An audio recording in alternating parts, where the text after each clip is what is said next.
Faith एक गरीब और लाचार लड़का है जिसे हर टाइम भूख लगी रहती है और इसको जो पैसे मिलते हैं वो इसकी भूख मिटाने के लिए इनफ नहीं होते। यहाँ तक कि इस सिटी के होली नाइट्स भी इसको बुली करते हैं। लेकिन एक दिन अचानक इसे एक लेजेंडरी डीमन स्वॉर्ड मिलती है जो कि हर एक मॉन्स्टर को मारने के बाद इसके लेवल को अपग्रेड कर देती है और ये जिसको भी मारता है उसकी स्किल कॉपी कर लेता है और इससे ये बन जाता है एक काफी खतरनाक वॉरियर। वहीं कुछ लोग ऐसे भी हैं जो कि एक काफी खतरनाक डीमन ड्रैगन को आजाद कराना चाहते हैं ताकि वो फेथ की सिटी को डिस्ट्रॉय कर सके। तो देखते हैं फेथ उनसे कैसे फाइट करेगा और क्या वो इनको हरा पाएगा। तो कहानी की शुरुआत में हमें दिखाया जाता है एक बंदा मदद के लिए काफी ज्यादा चिल्ला रहा था क्योंकि काफी सारे गॉब्लिन्स ने उसके ऊपर अटैक कर दिया था। लेकिन इसकी किस्मत आज अच्छी थी क्योंकि कुछ लोग इसकी मदद करने के लिए यहाँ पर पहुँच गए थे और वो एक एक करके इन गॉब्लिन्स को मारने लगते हैं। फिर कहानी के मेन कैरेक्टर फेथ को दिखाया जाता है जो कि काफी ज्यादा भूखा है। फिर हमें वॉरियर्स का वही ग्रुप दिखाया जाता है जो कि ये बात कर रहे थे, अरे उन मॉन्स्टर को मारकर आज काफी ज्यादा मजा आया। फेथ ये सोचता है कि वो कभी भी एक मॉन्स्टर हंटर नहीं बन पाएगा क्योंकि उसकी कंडीशन ही काफी ज्यादा बेकार है और ये सारा कुछ इसकी फालतू स्किल की वजह से है जिसे कट नहीं कहा जाता है। फिर हमें होली नाइट्स को दिखाया जाता है जो कि अब टाउन में आ गए थे और सभी लोग इनसे काफी ज्यादा डर रहे होते हैं। तभी एक ऑरेंज हिटो के पास आकर गिर जाता है और जिससे ये गिरा होता है वो उसके सामने आकर माफी मांगने लगता है और हिटो उसे एक जोरदार लात मारता है। आखिरकार तुम जैसे नाली के कीड़े की हिम्मत कैसे हुई मेरे सामने ये सब करने की। और उनमें से एक लड़की से कहती है होली नाइट्स की बेइज्जती करने का रिजल्ट सिर्फ मौत है, लेकिन आज तुम्हारा दिन अच्छा है और हम तुम्हें छोड़ रहे हैं। ये देखकर सभी लोगों को गुस्सा तो आ रहा था लेकिन वो कुछ भी नहीं कर सकते थे।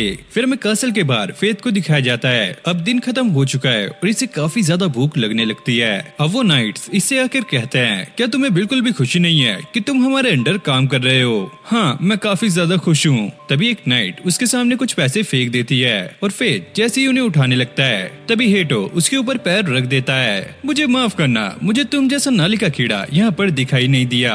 फेथ का पेट अब भूख से आवाज करने लगता है। ये सुनकर उन लोगों को गुस्सा आने लगता है। तुम्हें देख के तो ऐसा लगता है जैसे कि हम लोग तुम्हें पे नहीं करते। अब फेथ सोचने लगता है एक हम जैसे लोग हैं जिनके पास कुछ भी पावर्स नहीं है और एक ये लोग हैं जिन्हें स्पेशल पावर मिली है। अगर ये लोग मुझे पे ही नहीं करेंगे तो मैं कहाँ से कमाऊंगा और कहाँ से अपना गुजारा चलाऊंगा। हेटो उसे मारता हुआ कहता है समय समय पर पालतू कुत्ते को सबक सिखाते रहना चाहिए, इस वजह से वो वफादार रहते हैं। और तभी उन्हें आवाज आती है रुक जाओ, ये तुम क्या कर रहे हो? तुम्हें एक सिटीजन को मारने का हक किसने दिया?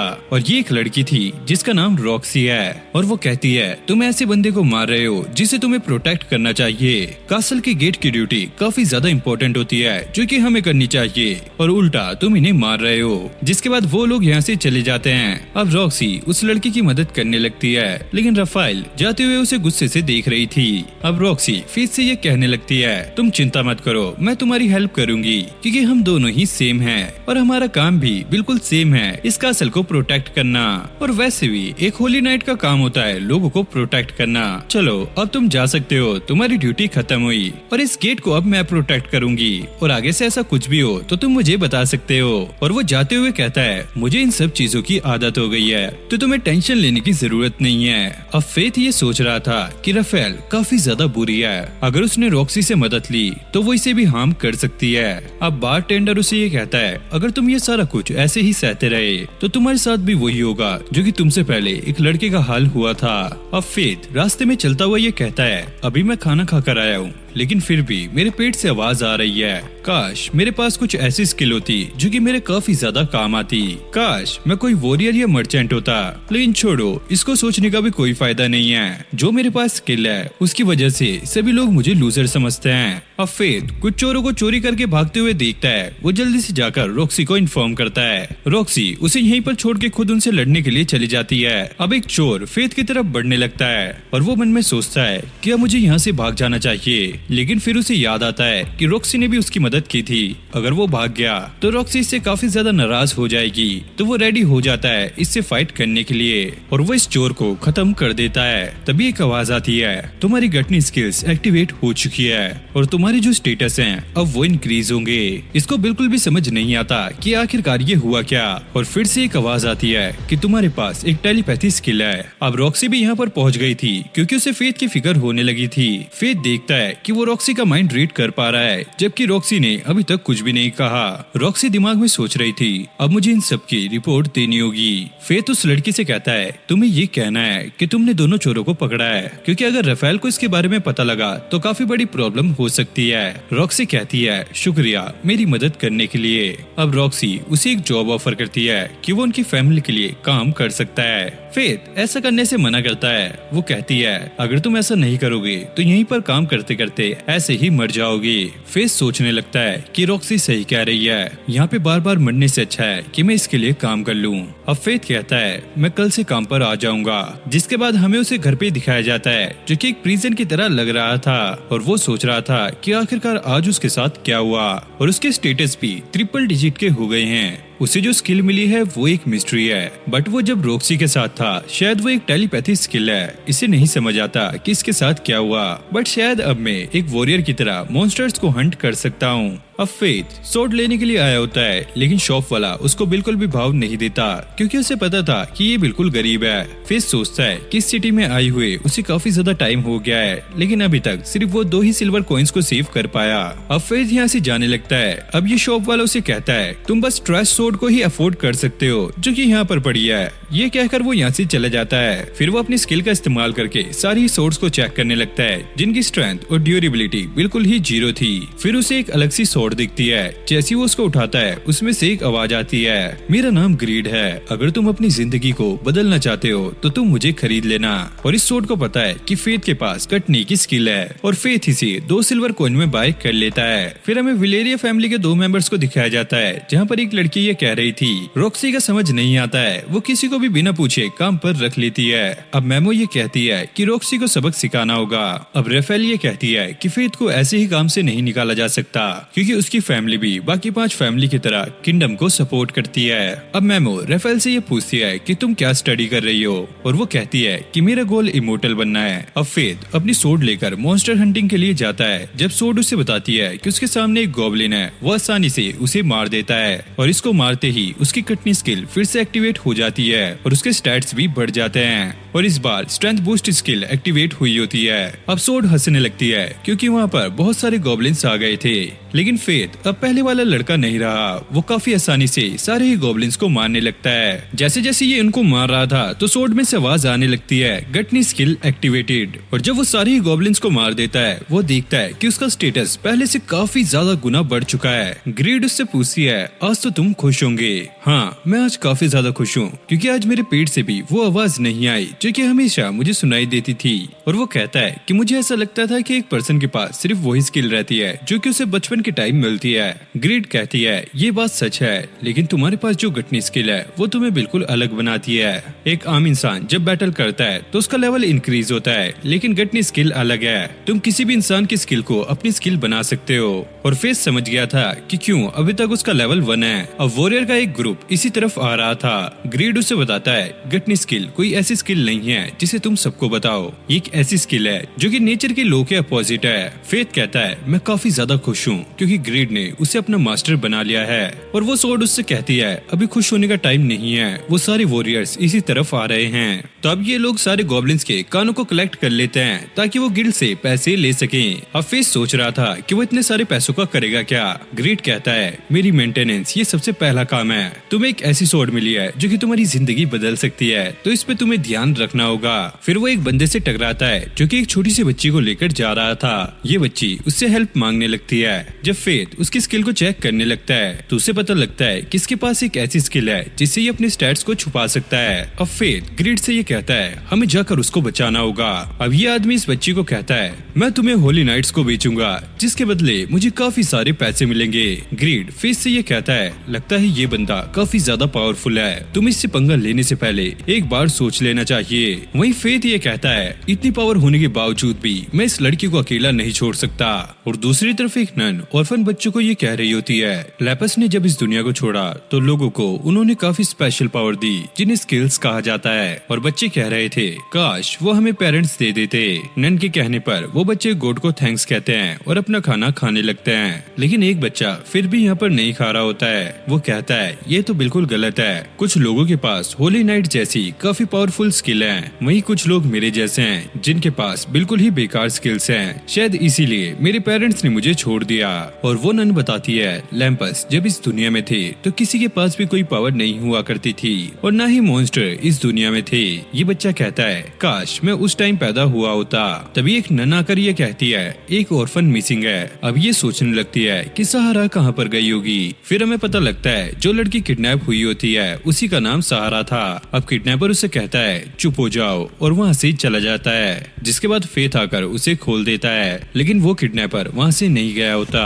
वो फेथ से कहता है तुम डिफरेंट हो, कोई दूसरा नाइट होता तो वो फाइट करना पसंद करता, लेकिन तुमने यहाँ पर आकर काफी बड़ी गलती कर दी। फेथ सोचता है कि मुझे इस लड़की को कैसे भी करके प्रोटेक्ट करना होगा। ग्रीड उसे कहता है कि तुम्हें पीछे भाग जाना चाहिए। किडनैपर को ऐसा लगता है कि फेथ काफी ज्यादा डर रहा है और वो इसी चक्कर में ओवर कॉन्फिडेंट हो जाता है। अब ग्रीड उसे कहता है इन बॉक्सेस को गिरा दो ताकि किडनैपर का रास्ता रुक जाए। अब किडनैपर शार्प स्केल इस्तेमाल करने वाला था, जिसे देखकर ग्रीड भी घबरा जाता है। ग्रीड फेथ से कहता है अपनी पूरी स्ट्रेंथ से इसके ऊपर अटैक करो और वो एक अटैक में इसको हरा देता है। अब वो इस बंदे से पूछने लगता है कि वो कौन सा होली नाइट था जिसके कहने पर तुम ये सारा कुछ कर रहे थे।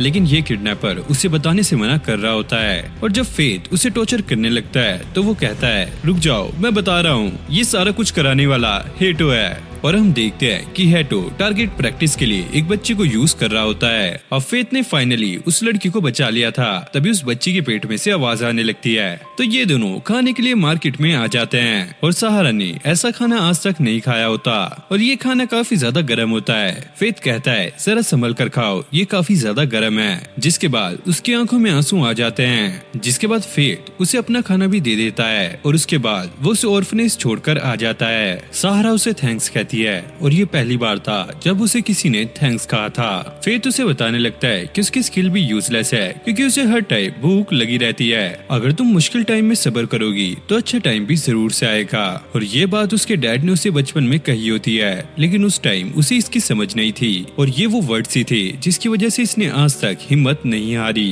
अब फेथ यहाँ से जाने लगता है। वो देखता है कि उसके स्टैट्स काफी तेजी से बढ़ रहे हैं और ग्रीड उसे कांग्रेचुलेट करता है। और फेथ ने एक नई स्किल सीखी होती है जो कि एक टेक्निकल स्किल है, one handed shot technique sharp edge. Technical skill की फाइट में काफी ज्यादा इंपॉर्टेंस होती है और ये वही स्किल थी जो कि वो किडनैपर यूज करने वाला था। अगर वो ऐसा कर लेता तो फेथ को काफी ज्यादा प्रॉब्लम हो सकती थी। ग्रीड उसे कहता है तुमने आज एक हीरो की तरह एक बच्ची को बचाया है। फेथ कहता है मैं कोई हीरो नहीं हूँ, अगर मुझे पता होता कि वो शार्प एज टेक्निक का इस्तेमाल करने वाला है तो शायद मैं उस पर अटैक ना करता। ग्रीड कहती है फाइट एक लक का खेल है, इसमें जरूरी नहीं है कि हर बार स्ट्रॉन्ग बंदा जीतेगा। फेथ कहता है हाँ आज मेरा लक अच्छा था, लेकिन फिर भी मुझे स्ट्रॉन्ग बनना होगा क्योंकि हर बार लक भी मेरा साथ नहीं देगा। और ग्रेड उसे याद दिलाता है कि कल हार्ट फैमिली में तुम्हारी जॉब का पहला दिन है। और फेथ ये भूल गया था और उसने अभी तक अपने लिए कोई भी कपड़े नहीं लिए होते।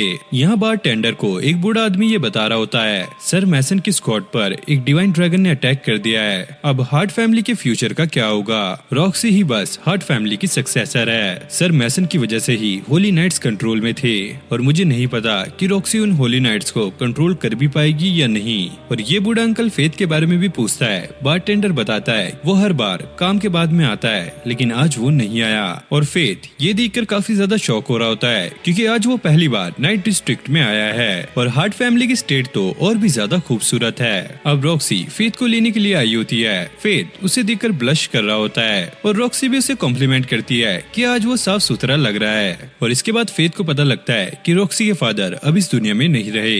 रॉक्सी उसे बताने लगती है कि गवालिया में एक डिवाइन ड्रैगन ने उसके फादर पे अटैक कर दिया था, जिसकी वजह से उनकी मौत हो गई। फेथ को याद आता है कि वो जगह तो मॉन्स्टर से भरी हुई है और सारे होली नाइट्स की ये ड्यूटी है कि उन्हें वहाँ से बाहर ना आने दिया जाए। और रॉक्सी उसे बताती है कि इस बार हार्ट फैमिली की ड्यूटी थी और ये मिशन इतना भी बड़ा नहीं था कि इसमें किसी की जान चली जाए, लेकिन एक काफी खतरनाक डिवाइन ड्रैगन वहाँ पर अचानक से आ गया जिसने हमारे लोगों पर अटैक कर दिया था और इस वजह से मेरे डैड की मौत हो चुकी है। अब फेथ सोचने लगता है कि रॉक्सी ने उसका काफी ज्यादा ख्याल रखा, जबकि कुछ दिन पहले उसके फादर की डेथ हो गई थी। रॉक्सी कहती है तुम चिंता मत करो, हम दोनों मिलकर इस सिटी को एक पीसफुल सिटी बनाएंगे। अब ये दोनों हैंड शेक करने वाले थे, तभी फेथ को याद आ जाता है कि हैंड शेक करने से टेलीपैथी स्किल एक्टिवेट हो जाएगी और वो बात घुमाते हुए पूछता है कि आखिरकार ये कौन है। हारू हार्ट फैमिली की मेड है और वो फेथ से कहती है कि तुम्हें ऐसा एक्ट करना चाहिए कि तुम यहाँ के सर्वेंट हो। ठीक है, मैं आपकी बात समझ गया, पर इसे देखकर ऐसा लगता नहीं है कि इसने उसकी बात मानी भी है। और ऐसे ही काम करते हुए उसे एक हफ्ता बीत जाता है। उसका काम देखकर सभी लोग काफी ज्यादा खुश थे और कुछ लोगों को ऐसा लगता है कि ये थोड़ा सा हिला हुआ है क्योंकि ये हमेशा अपनी सोच से बात करता रहता है। अब उसका पेट फिर से आवाज करने लगता है। इन लोगों को समझ नहीं आता इसके साथ हुआ क्या है, क्योंकि अभी तो इन्होंने खाना खाया है। तभी मेड उसके पास आ जाती है कि तुम्हें रॉक्सी बुला रही है और फेथ को भी समझ नहीं आ रहा होता है अबे यार मेरे पेट में प्रॉब्लम क्या है। अब ये दोनों बैठकर बात कर रहे थे कि इनके फादर मॉन्स्टर हंट करते हुए मारे गए और रॉक्सी उससे कहती है कि तुम हमारी फैमिली जैसे हो। फेथ उसे कुछ कहने ही वाला था, लेकिन तभी वो वहाँ पर बेहोश हो जाता है। अगले दिन जब उसकी आंख खुलती है तो वो अपने रूम में होता है। वहाँ पर रॉक्सी ने उसके लिए एक लेटर छोड़ा होता है जिसमें ये लिखा था तुम्हें एक दिन के लिए छुट्टी ले लेनी चाहिए। वो ग्रीड से पूछता है आखिरकार मुझे ये क्या हो गया। ग्रीड कहता है गटनी स्किल एक बार ब्लड को टेस्ट कर ले तो उसे रोकना मुश्किल है। तुम जितना ज्यादा ब्लड को टेस्ट करते रहोगे उतने ही ज्यादा स्ट्रॉन्ग बनते रहोगे, बट इसके साथ तुम्हारी भूख भी बढ़ती रहेगी और ये तब तक चलेगा जब तक तुम मर नहीं जाते। फेथ कहता है अगर मैं ऐसा ना करूँ तो क्या होगा। वो उसे बताता है अगर तुम ऐसा नहीं करोगे तो शायद तुम भूख से मर जाओगे या फिर तुम आउट ऑफ कंट्रोल हो जाओगे और जो भी तुम्हारे आसपास होगा तुम सभी को मारने लग जाओगे। अब फेथ को ऐसा लगने लगता है कि वो एक मॉन्स्टर है। ग्रीड उसे कहता है तुम्हारी भूख अब लिमिट तक पहुंच चुकी है और इसी वजह से तुम्हारी आईज भी रेड हो गई हैं। फिर ग्रीड ये कहता है तुम अब बदल चुके हो और वापस जाना बिल्कुल भी पॉसिबल नहीं है। और जब वो वॉरियर्स के पास से निकल रहा था तो वो कहता है ये लोग कितने ज्यादा टेस्टी लग रहे हैं। ग्रीड कहता है तुमने अपनी लिमिट को रीच कर लिया है और ये एक टेम्परेरी पावर है जो कि तुम्हें गटनी स्किल की वजह से मिली है। और ग्रीड उसे बताता है कि अब तुम्हारा नाइट विजन भी एक्टिवेट हो जाएगा और तुम सूंघ के किसी भी एनिमी को ढूंढ सकते हो और जो वीक एनिमी होंगे वो तो तुम्हें देखते ही पैरालाइज हो जाएंगे। और जो भी ग्रीड ने कहा होता है वो सारा कुछ सच होता है क्योंकि गॉब्लिन्स उसे देखते ही फ्रीज हो जाते हैं और वो इनको मारते मारते डीप फॉरेस्ट तक पहुंच जाता है। लेकिन अभी भी उसे काफी ज्यादा गुस्सा आ रहा होता है क्योंकि अभी तक उसकी भूख नहीं मिटी होती और कई घंटे गुजरने के बाद वो फिर से नॉर्मल हो जाता है। अब वो कहता है कि मैं फिर से ये एक्सपीरियंस नहीं करना चाहता। ग्रीड अब उसे कहता है कि तुम्हें हर बार गटनी स्किल को ब्लड टेस्ट कराना होगा। तभी वहाँ पे गॉब्लिन्स का एक काफी बड़ा किंग आ जाता है जिसके पास कुछ खास पावर तो नहीं थी, लेकिन हाँ हेल्थ जनरेशन की पावर थी और अगर फेथ के पास ये पावर आ गई तो वो फाइट में तब भी लड़ सकता है जब वो इंजर्ड हो जाए। अब ये गॉब्लिन किंग एक बंदे को खा रहा होता है। ये देखकर फेथ को उल्टी आने लगती है, जिसके बाद फेथ उस पर अटैक कर देता है और उसका हाथ अलग कर देता है, जिसके बाद लगातार इनमें फाइट चलने लगती है। ग्रीड कहता है तुम मुझ पे भरोसा करो और वो एक काफी खतरनाक अटैक इस मॉन्स्टर पे करता है जिससे ये मॉन्स्टर यहीं पे ढेर हो जाता है और इसकी जो स्किल होती है अब वो फेथ के पास आ चुकी है। अब ग्रीड उसे कहता है तुम अपने लेवल 1 को अनलॉक कर सकते हो, लेकिन उसके लिए तुम्हें अपने सारे स्टेटस को ग्रीड को ऑफर करना होगा जिससे ग्रीड के और भी फंक्शन अनलॉक हो जाएंगे। ये सुनकर फेथ अब खुश होने लगता है। अब फेथ ये महसूस करता है कि उसकी सारी पावर उसकी बॉडी से निकल रही है और जब ये सारा प्रोसेस कंप्लीट होता है तो ग्रीड एक बो की फॉर्म में होता है और तभी वहाँ पर एक गॉब्लिन भी पहुँच जाता है। ग्रीड अब उससे कहता है तुम बस पोज लो और एक मैजिकल एरो अपने आप बन जाएगा। और ये बो इतनी ज्यादा कमाल की थी कि फेथ जहाँ पर भी एम करेगा उसका निशाना बिल्कुल भी नहीं चूकेगा। फिर अगले दिन हम फेथ को देखते हैं जिसके सामने रॉक्सी काफी आम से कपड़ों में होती है। वो उससे पूछता है कहीं तुम बाहर जा रही हो। वो कहती है मैं इंस्पेक्शन के लिए कासल में जाना चाहती हूँ और तुम चुप रहना, ये बात किसी को भी मत बताना, अगर हारू को पता लगा तो सारा कुछ बर्बाद हो जाएगा। और वो कहता है ठीक है मैं किसी को नहीं बताऊंगा। रॉक्सी कहती है अब तुम्हें पता लग ही गया है तो चलो मेरे साथ चलो। अब ग्रीड उसे ये कह रहा होता है कि सबको पता चल जाएगा। फेथ उसे कहता है शट अप। रॉक्सी को ऐसा लगता है कि वो उसे कह रहा है और वो कहता है मुझे माफ करना, मैं तुम्हें नहीं कह रहा हूँ। और वो कहती है अब से तुम मुझे लेक्सी कहना। और ग्रीड कहता है अबे यार इसे इससे अच्छा नाम नहीं मिला क्या। और फेथ उसे कहता है अबे चुप कर यार। और भाई रॉक्सी को फिर से लगता है कि ये उसे बोल रहा है और वो उसे सॉरी कहने लगती है। फेथ कहता है, अरे मुझे माफ करना, मैं तुम्हें नहीं बोल रहा हूँ। अब रॉक्सी उससे पूछती है, क्या मैं तुम्हारी स्वॉर्ड देख सकती हूँ? लेकिन फेथ सोच में पड़ जाता है। जो ग्रीड ने उससे कहा था, अगर उसकी गटनी स्किल एक बार ब्लड को टेस्ट कर ले तो उसे रोकना काफी ज्यादा मुश्किल हो जाएगा। तभी वो स्वॉर्ड उसके हाथ से स्लिप हो जाती है और रॉक्सी उसे देख लेती है और वो कहती है, इस स्वॉर्ड को तो मेंटेनेंस की जरूरत है, मैं बाद में तुम्हें हार्ट फैमिली के स्वॉर्ड स्मिथ के पास लेके चलूंगी। अब फेथ ग्रीड से ये कहता है, तुम्हें तो खुश होना चाहिए कि अब तुम नए जैसे हो जाओगे। लेकिन ग्रीड कुछ भी नहीं कहता। फेथ पूछता है, आखिरकार तुम्हें हुआ क्या है? अरे चुप करो यार, मैं तो रॉक्सी के ख्यालों में डूबा हुआ हूँ, उसकी खुशबू क्या मस्त थी यार। और फेथ को ये सुनकर और भी ज्यादा गुस्सा आ जाता है, अबे ओए ज्यादा बोलेगा तो तुझे फेंक आऊंगा। जिसके बाद ये लोग अब सिटी में आ गए थे और यहाँ पर ये अंगूर टेस्ट करने लगते हैं और ये बंदा कहता है, ये अंगूर हार्ट फैमिली के गार्डन के हैं। और रॉक्सी फेथ को इसके बारे में बताने लगती है। इस बंदे को शक हो जाता है कि आखिरकार ये कौन है। फिर ग्रीड फेथ को एक आइडिया देता है। फेथ कहता है, अरे इसका एक रिलेटिव ग्रीड फैमिली के लिए काम करता है, इसलिए इसे इन अंगूरों के बारे में पता है। फिर सभी लोग डरने लगते हैं क्योंकि वहाँ पर होली नाइट आ गई थी। सर मैसन की डेथ के बाद हालात और भी ज्यादा खराब हो चुके हैं। तभी फेथ के पेट से आवाज आने लगती है। ये सुनकर ये होली नाइट काफी ज्यादा गुस्सा हो जाता है। फेथ यहाँ पर कोई भी प्रॉब्लम नहीं चाहता था तो वो इससे झुककर माफी मांगने लगता है और ये होली नाइट उसे नीचे दिखाने के लिए उस पर पैर रखने ही वाला था, लेकिन रॉक्सी उसे रुका देती है। अब इस बंदे को ये शक हो गया था कि ये रॉक्सी है, जिसके बाद बाकी लोगों को भी यही लगने लगता है कि ये रॉक्सी है। तभी ग्रीड को एक आइडिया आता है। वो फेथ से कहता है कि तुम ये कहो कि तुम दोनों कपल हो, लेकिन फेथ को ये आइडिया अच्छा नहीं लगता और रॉक्सी ये सुन लेती है। दरअसल हम दोनों कपल हैं और मैंने इसके लिए ब्रेकफास्ट बनाया था, लेकिन इसने नहीं खाया, ये सारा कुछ उसी की वजह से हो रहा है। और इतना कहकर ये यहाँ से निकल लेते हैं। अब फेथ उसका माइंड रीड करने लगता है। रॉक्सी ये सोच रही थी कि उसने आज तक किसी लड़के का हाथ ऐसे नहीं पकड़ा और उसकी हार्ट बीट काफी ज्यादा तेज हो रही होती है। तभी फेथ अपना हाथ छुड़वा लेता है। अब ये लोग डायमंड मर्चेंट के पास आ गए थे।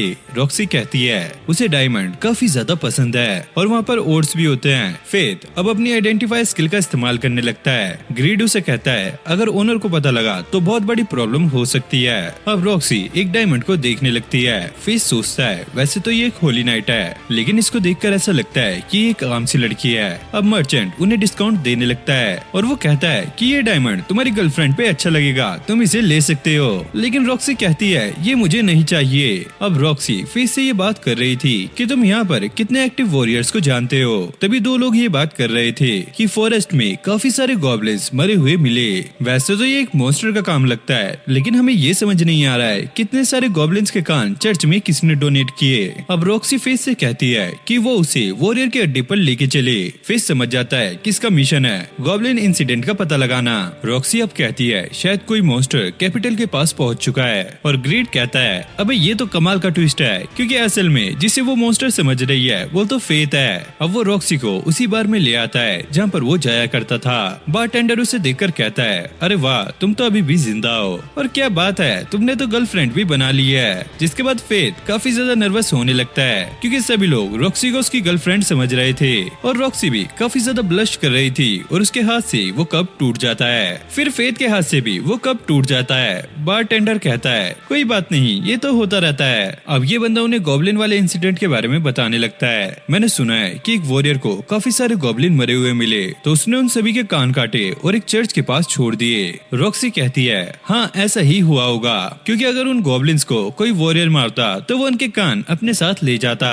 और तभी वहाँ पर वो बूढ़ा बंदा आ जाता है जो कि फेथ को देखकर काफी ज्यादा शॉक हो जाता है, क्योंकि उसे ऐसा लगा था कि ये मर चुका है। अब ये बताने लगता है कि ये सब पहले भी हो चुका है, कितने सारे मॉन्स्टर कैपिटल के बाहर देखे गए और ये काफी बड़ी प्रॉब्लम है जिसे होली नाइट भी सॉल्व करने का ट्राई कर रहे हैं। अब ये बुढ़ा रॉक्सी से पूछता है कि तुम इस चीज में इतना ज्यादा इंटरेस्ट क्यों ले रही हो। रॉक्सी को समझ नहीं आता कि वो क्या बोले और तभी वहाँ पर एक वॉरियर का ग्रुप आ जाता है और वो रॉक्सी से कहते हैं, तुम हमारे साथ बैठकर ड्रिंक करो। फेथ को काफी ज्यादा गुस्सा आता है। रॉक्सी कहती है कि मैं इनको संभाल लूंगी। ये देखकर सभी लोग काफी शौक होते हैं क्योंकि इतनी पावर तो सिर्फ एक होली नाइट के पास होती है। रॉक्सी कहती है, हाँ मैं एक होली नाइट हूँ, और इन लोगों को पता लग जाता है कि ये रॉक्सी है और ये हार्ट फैमिली से है। जिसके बाद वो सभी इससे माफी मांगने लगते हैं और अपने सारे कॉइंस इसको देने लगते हैं, लेकिन रॉक्सी उसे मना कर देती है और वो कहती है, ये शर्म की बात है, जिन होली नाइट्स को लोगों को प्रोटेक्ट करना चाहिए आज उन्हीं से लोग डर रहे हैं। मेरे डैड चाहते थे कि हम इस सिटी को एक काफी अच्छी रहने की जगह बनाएं। जिसके बाद सभी लोग उससे माफी मांगने लगते लगते हैं और फेथ ये देखकर काफी ज्यादा खुश था। अब हम देखते हैं कि ग्रीड को काफी ज्यादा मजा आ रहा होता है और स्वॉर्ड स्मिथ इसे बिल्कुल न्यू बना देता है।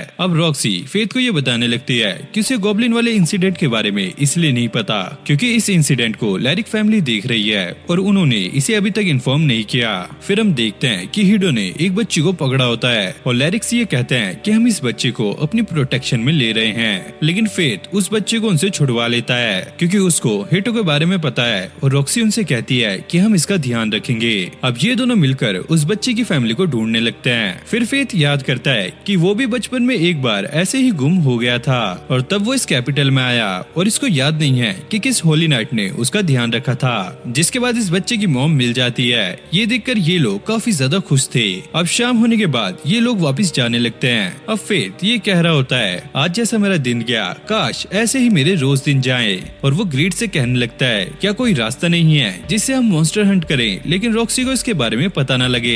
और ग्रीड कहता है परसेप्शन मैजिक जिससे वो अपनी आइडेंटिटी छुपा सकते हैं। अब फेथ को एक मास्क पसंद आता है तो वो उसको खरीद लेता है। अब वो रॉक्सी के लिए भी एक गिफ्ट लाया होता है क्योंकि उसने उसे जॉब दी और रॉक्सी जब उस गिफ्ट को खोलती है तो उसके अंदर एक काफी प्यारा डायमंड होता है और ये उसको काफी ज्यादा पसंद आता है। अब वो खुश होकर फेथ को भी कुछ देना चाहती है। फेथ कहता है मुझे और किसी चीज की जरूरत नहीं है, तुमने पहले ही मेरे लिए काफी कुछ किया है। वहीं रफाइल ने सारे ही होली नाइट्स को इकट्ठा किया होता है और वो कवालिया पर अटैक करने का सोच रही होती है।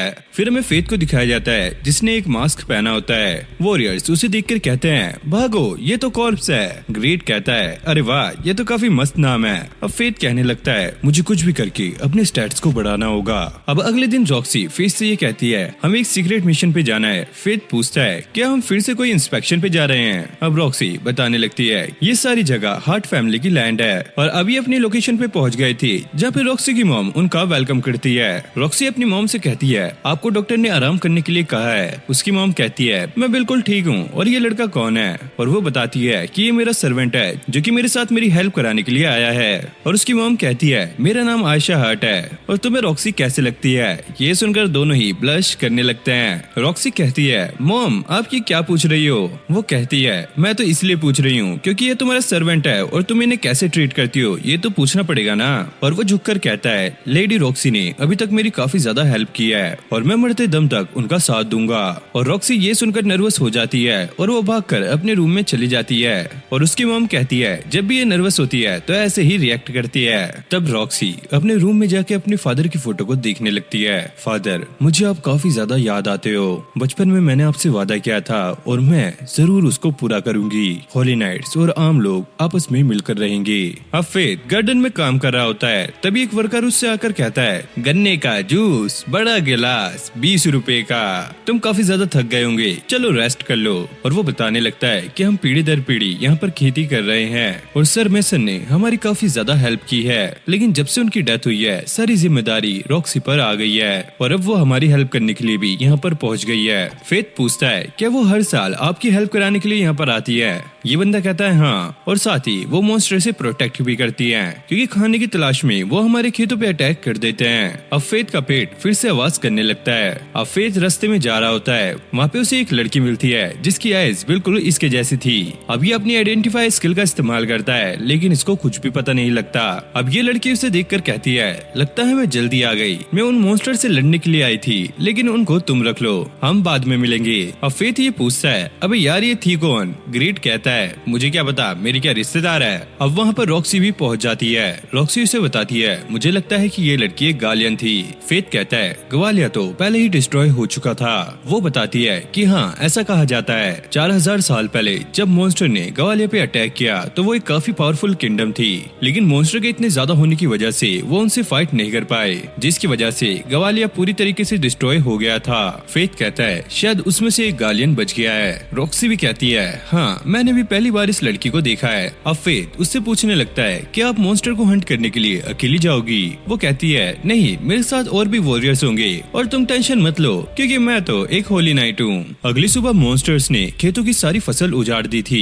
वहीं दूसरी तरफ रॉक्सी और बाकी वॉरियर्स की नजर कुछ कोबोल्स पे होती है। तभी उन्हें झाड़ियों में कुछ हिलता हुआ दिखता है और वो इन मॉन्स्टर का सरदार था और उसे देखकर फेथ की भूख और भी ज्यादा बढ़ जाती है। जिसके बाद ये सभी लोग वापस आ जाते हैं क्योंकि उसे हराना इनके बस की बात नहीं है। अब रॉक्सी सभी को अंदर रहने के लिए कहती है और वो कहती है मैं अकेले ही उसे हराने के लिए जाऊंगी। सभी लोग अब उसे रुकाने लगते हैं कि पहले हमें एक प्लान बनाना चाहिए। अब फेथ को भी उसकी चिंता होने लगती है। वो डिसाइड करता है अब वो खुद ही उस मॉन्स्टर को हराएगा। अब वो रात में उन मॉन्स्टर्स को मारने के लिए पहुंच जाता है और वो बो का इस्तेमाल करके एक एक करके सभी मॉन्स्टर्स को मार भी रहा था। लेकिन वो बड़ा मॉन्स्टर फेथ पे हमला नहीं करता। जब फेथ उस पे हमला करता है तो वो छोटे मॉन्स्टर को एक शील्ड की तरह इस्तेमाल करता है। फेथ उसके पास जाने की ट्राई करता है, लेकिन ये किंग मॉन्स्टर छोटे मॉन्स्टर को एक शील्ड की तरह इस्तेमाल कर रहा था ताकि वो फेथ से दूर रह सके। जिसके बाद फेथ बो का इस्तेमाल करके उस पे एक पावरफुल अटैक करता है, लेकिन ये मॉन्स्टर उस अटैक को अपने हाथों से ही पकड़ लेता है। फेथ को यहाँ पे काफी ज्यादा प्रॉब्लम हो रही थी। अब ग्रीड उससे कहता है अगर तुम मुझे अपने 10% स्टैट्स दोगे तो मैं तुम्हारी हेल्प कर सकता हूँ। जिसके बाद ग्रीड और भी ज्यादा पावरफुल बो में ट्रांसफॉर्म हो जाता है। जिसके बाद ये दोनों ही एक दूसरे पे काफी खतरनाक अटैक कर रहे थे, लेकिन फेथ का अटैक काफी ज्यादा पावरफुल था जिससे इस मॉन्स्टर के टुकड़े टुकड़े हो जाते हैं और वहाँ पर एक काफी बड़ा गड्ढा हो जाता है। अब फेथ की ग्लटनी स्किल एक्टिवेट हो जाती है और उसे काफी ज्यादा दर्द होने लगता है। ग्रीड उसे बताता है कि ये एक रिएक्शन है क्योंकि तुमने पहली बार 50 लेवल के मॉन्स्टर को हराया है और तुम्हें ये सहना होगा, वरना तुम अपने ऊपर कंट्रोल नहीं रख पाओगे।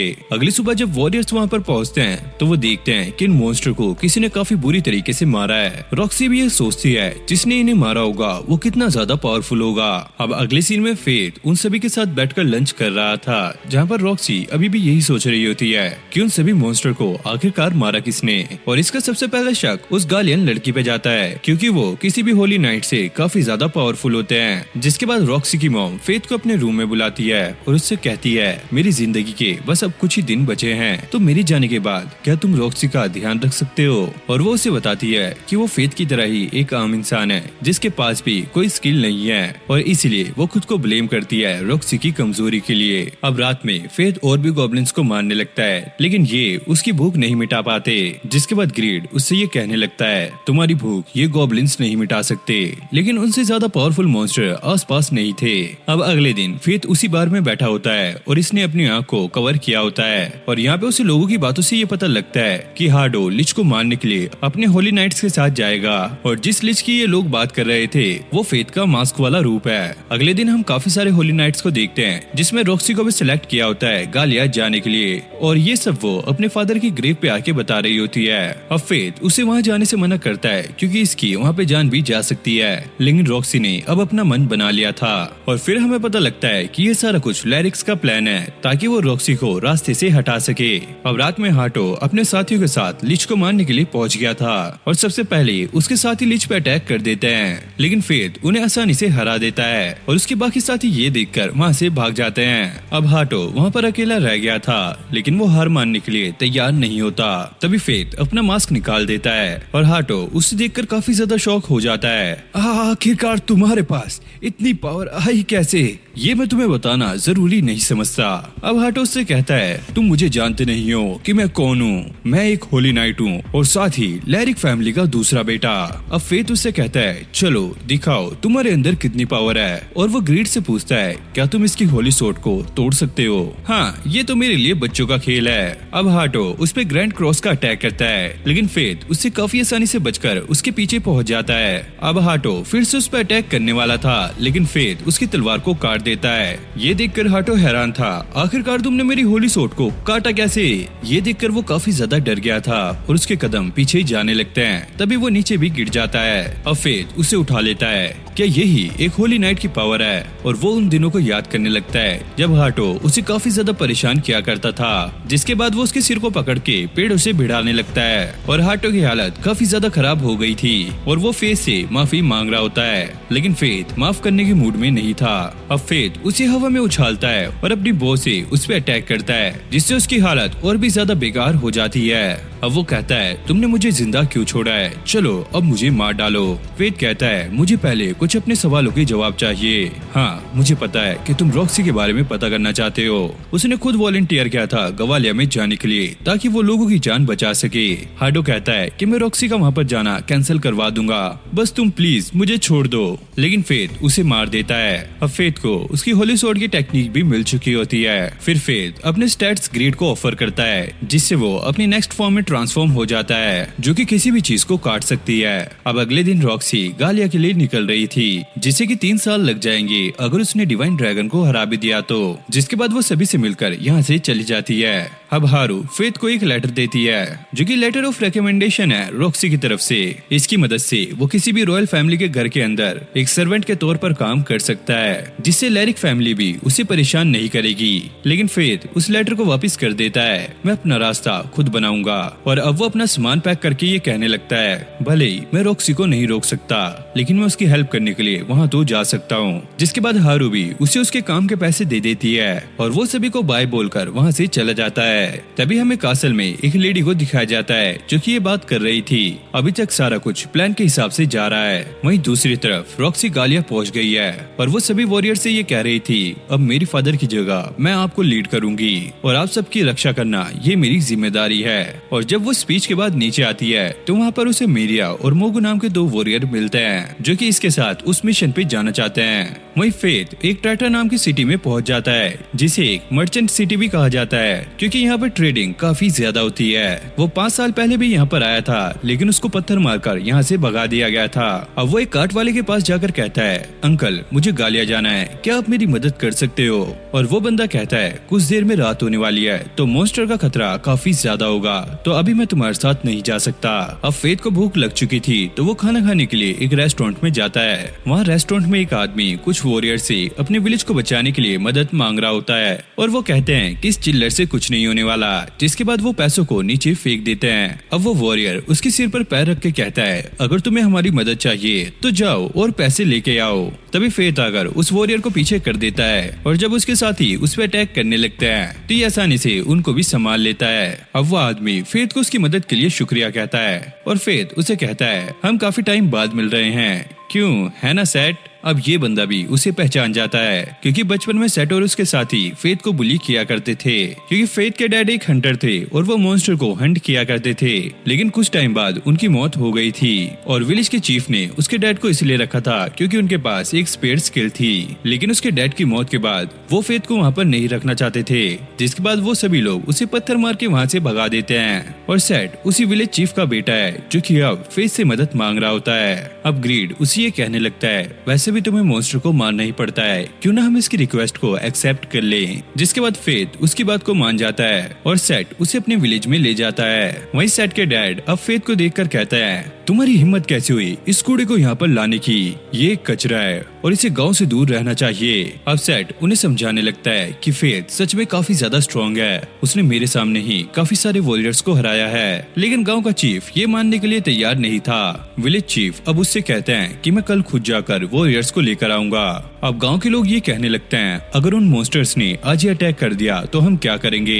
जिसपे ये चीफ कहता है, हम फेथ को एक चारे के रूप में इस्तेमाल करेंगे, जिससे हमें कुछ टाइम मिल जाएगा। सेट अपने डैड के ऐसे बिहेवियर के लिए फेथ से माफी मांगता है, जिसके बाद वो उसे अपने घर ले आता है। फेथ कहता है, कोई बात नहीं, मुझे इन चीजों की आदत हो चुकी है। सेट अब उसे बताता है कि इसकी वाइफ को मॉन्स्टर्स ने मार दिया है, बस इसके पास अब इसकी बेटी है। मॉन्स्टर्स ने विलेज की हालत काफी ज्यादा खराब कर दी है। बचपन में मुझे ऐसा लगता था कि मेरे डैड बिल्कुल ही सही हैं, लेकिन जब से मेरी बेटी हुई है तो मुझे समझ आ गया है कि मेरे डैड सच में काफी ज्यादा गलत थे।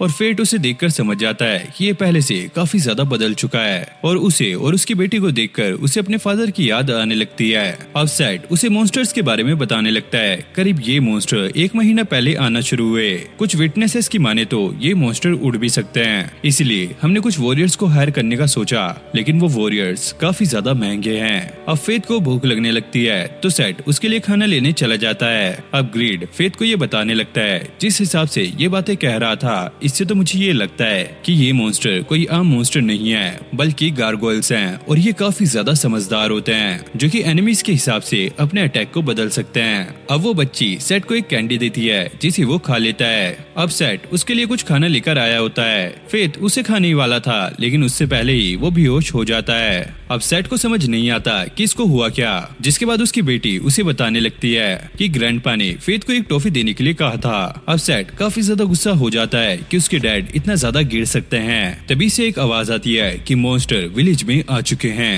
अब सभी मॉन्स्टर विलेज में पहुंच जाते हैं और वो चारों तरफ तबाही मचाने लगते हैं। अब फेथ को होश में लाने के लिए सेट ने एक दवाई बनाई होती है जिससे फाइनली फेथ होश में आ जाता है और वो उसे सारा कुछ बता देता है कि ये सारा कुछ उसके डैड ने करवाया हुआ है। अब फेथ उससे ये कहता है तुम लोगों को अंदर रहना होगा जब तक कि मैं वापस ना आ जाऊं। जब वो बाहर आता है तो देखता है सारी तरफ तबाही मची हुई है और कई लोग तो मारे भी गए हैं। ये देखकर वो काफी ज्यादा शॉक हो जाता है और जब वो उनका स्टैट देखता है तो उसे पता लगता है इनका लेवल 27 है और इनकी स्किल है फायरबॉल। अब ग्रीड कहता है ये स्किल काफी ज्यादा खतरनाक है, तुम स्काइट का इस्तेमाल करो। अब इसका इस्तेमाल करके वो इनके अटैक को काटने लगता है लेकिन इससे और भी आग फैलने लगती है और ये बात ये मॉन्स्टर भी समझ गए थे।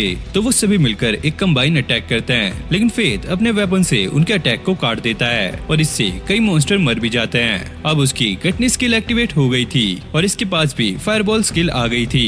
अब इन मॉन्स्टर का लीडर वहाँ पर पहुँच जाता है जिसका लेवल 47 होता है और इसके पास फायरबॉल और फायर रेजिस्टेंस स्किल है। जिसके बाद वो फेथ पे अटैक कर देता है लेकिन फेथ उसके अटैक के साथ साथ उसको भी काट देता है और अब फेथ को फायर रेजिस्टेंट स्किल भी मिल गई थी। और इन सभी में सेट के पिता और काफी सारे लोग मारे जा चुके थे और यहाँ की जमीन भी खेती करने लायक नहीं बची थी।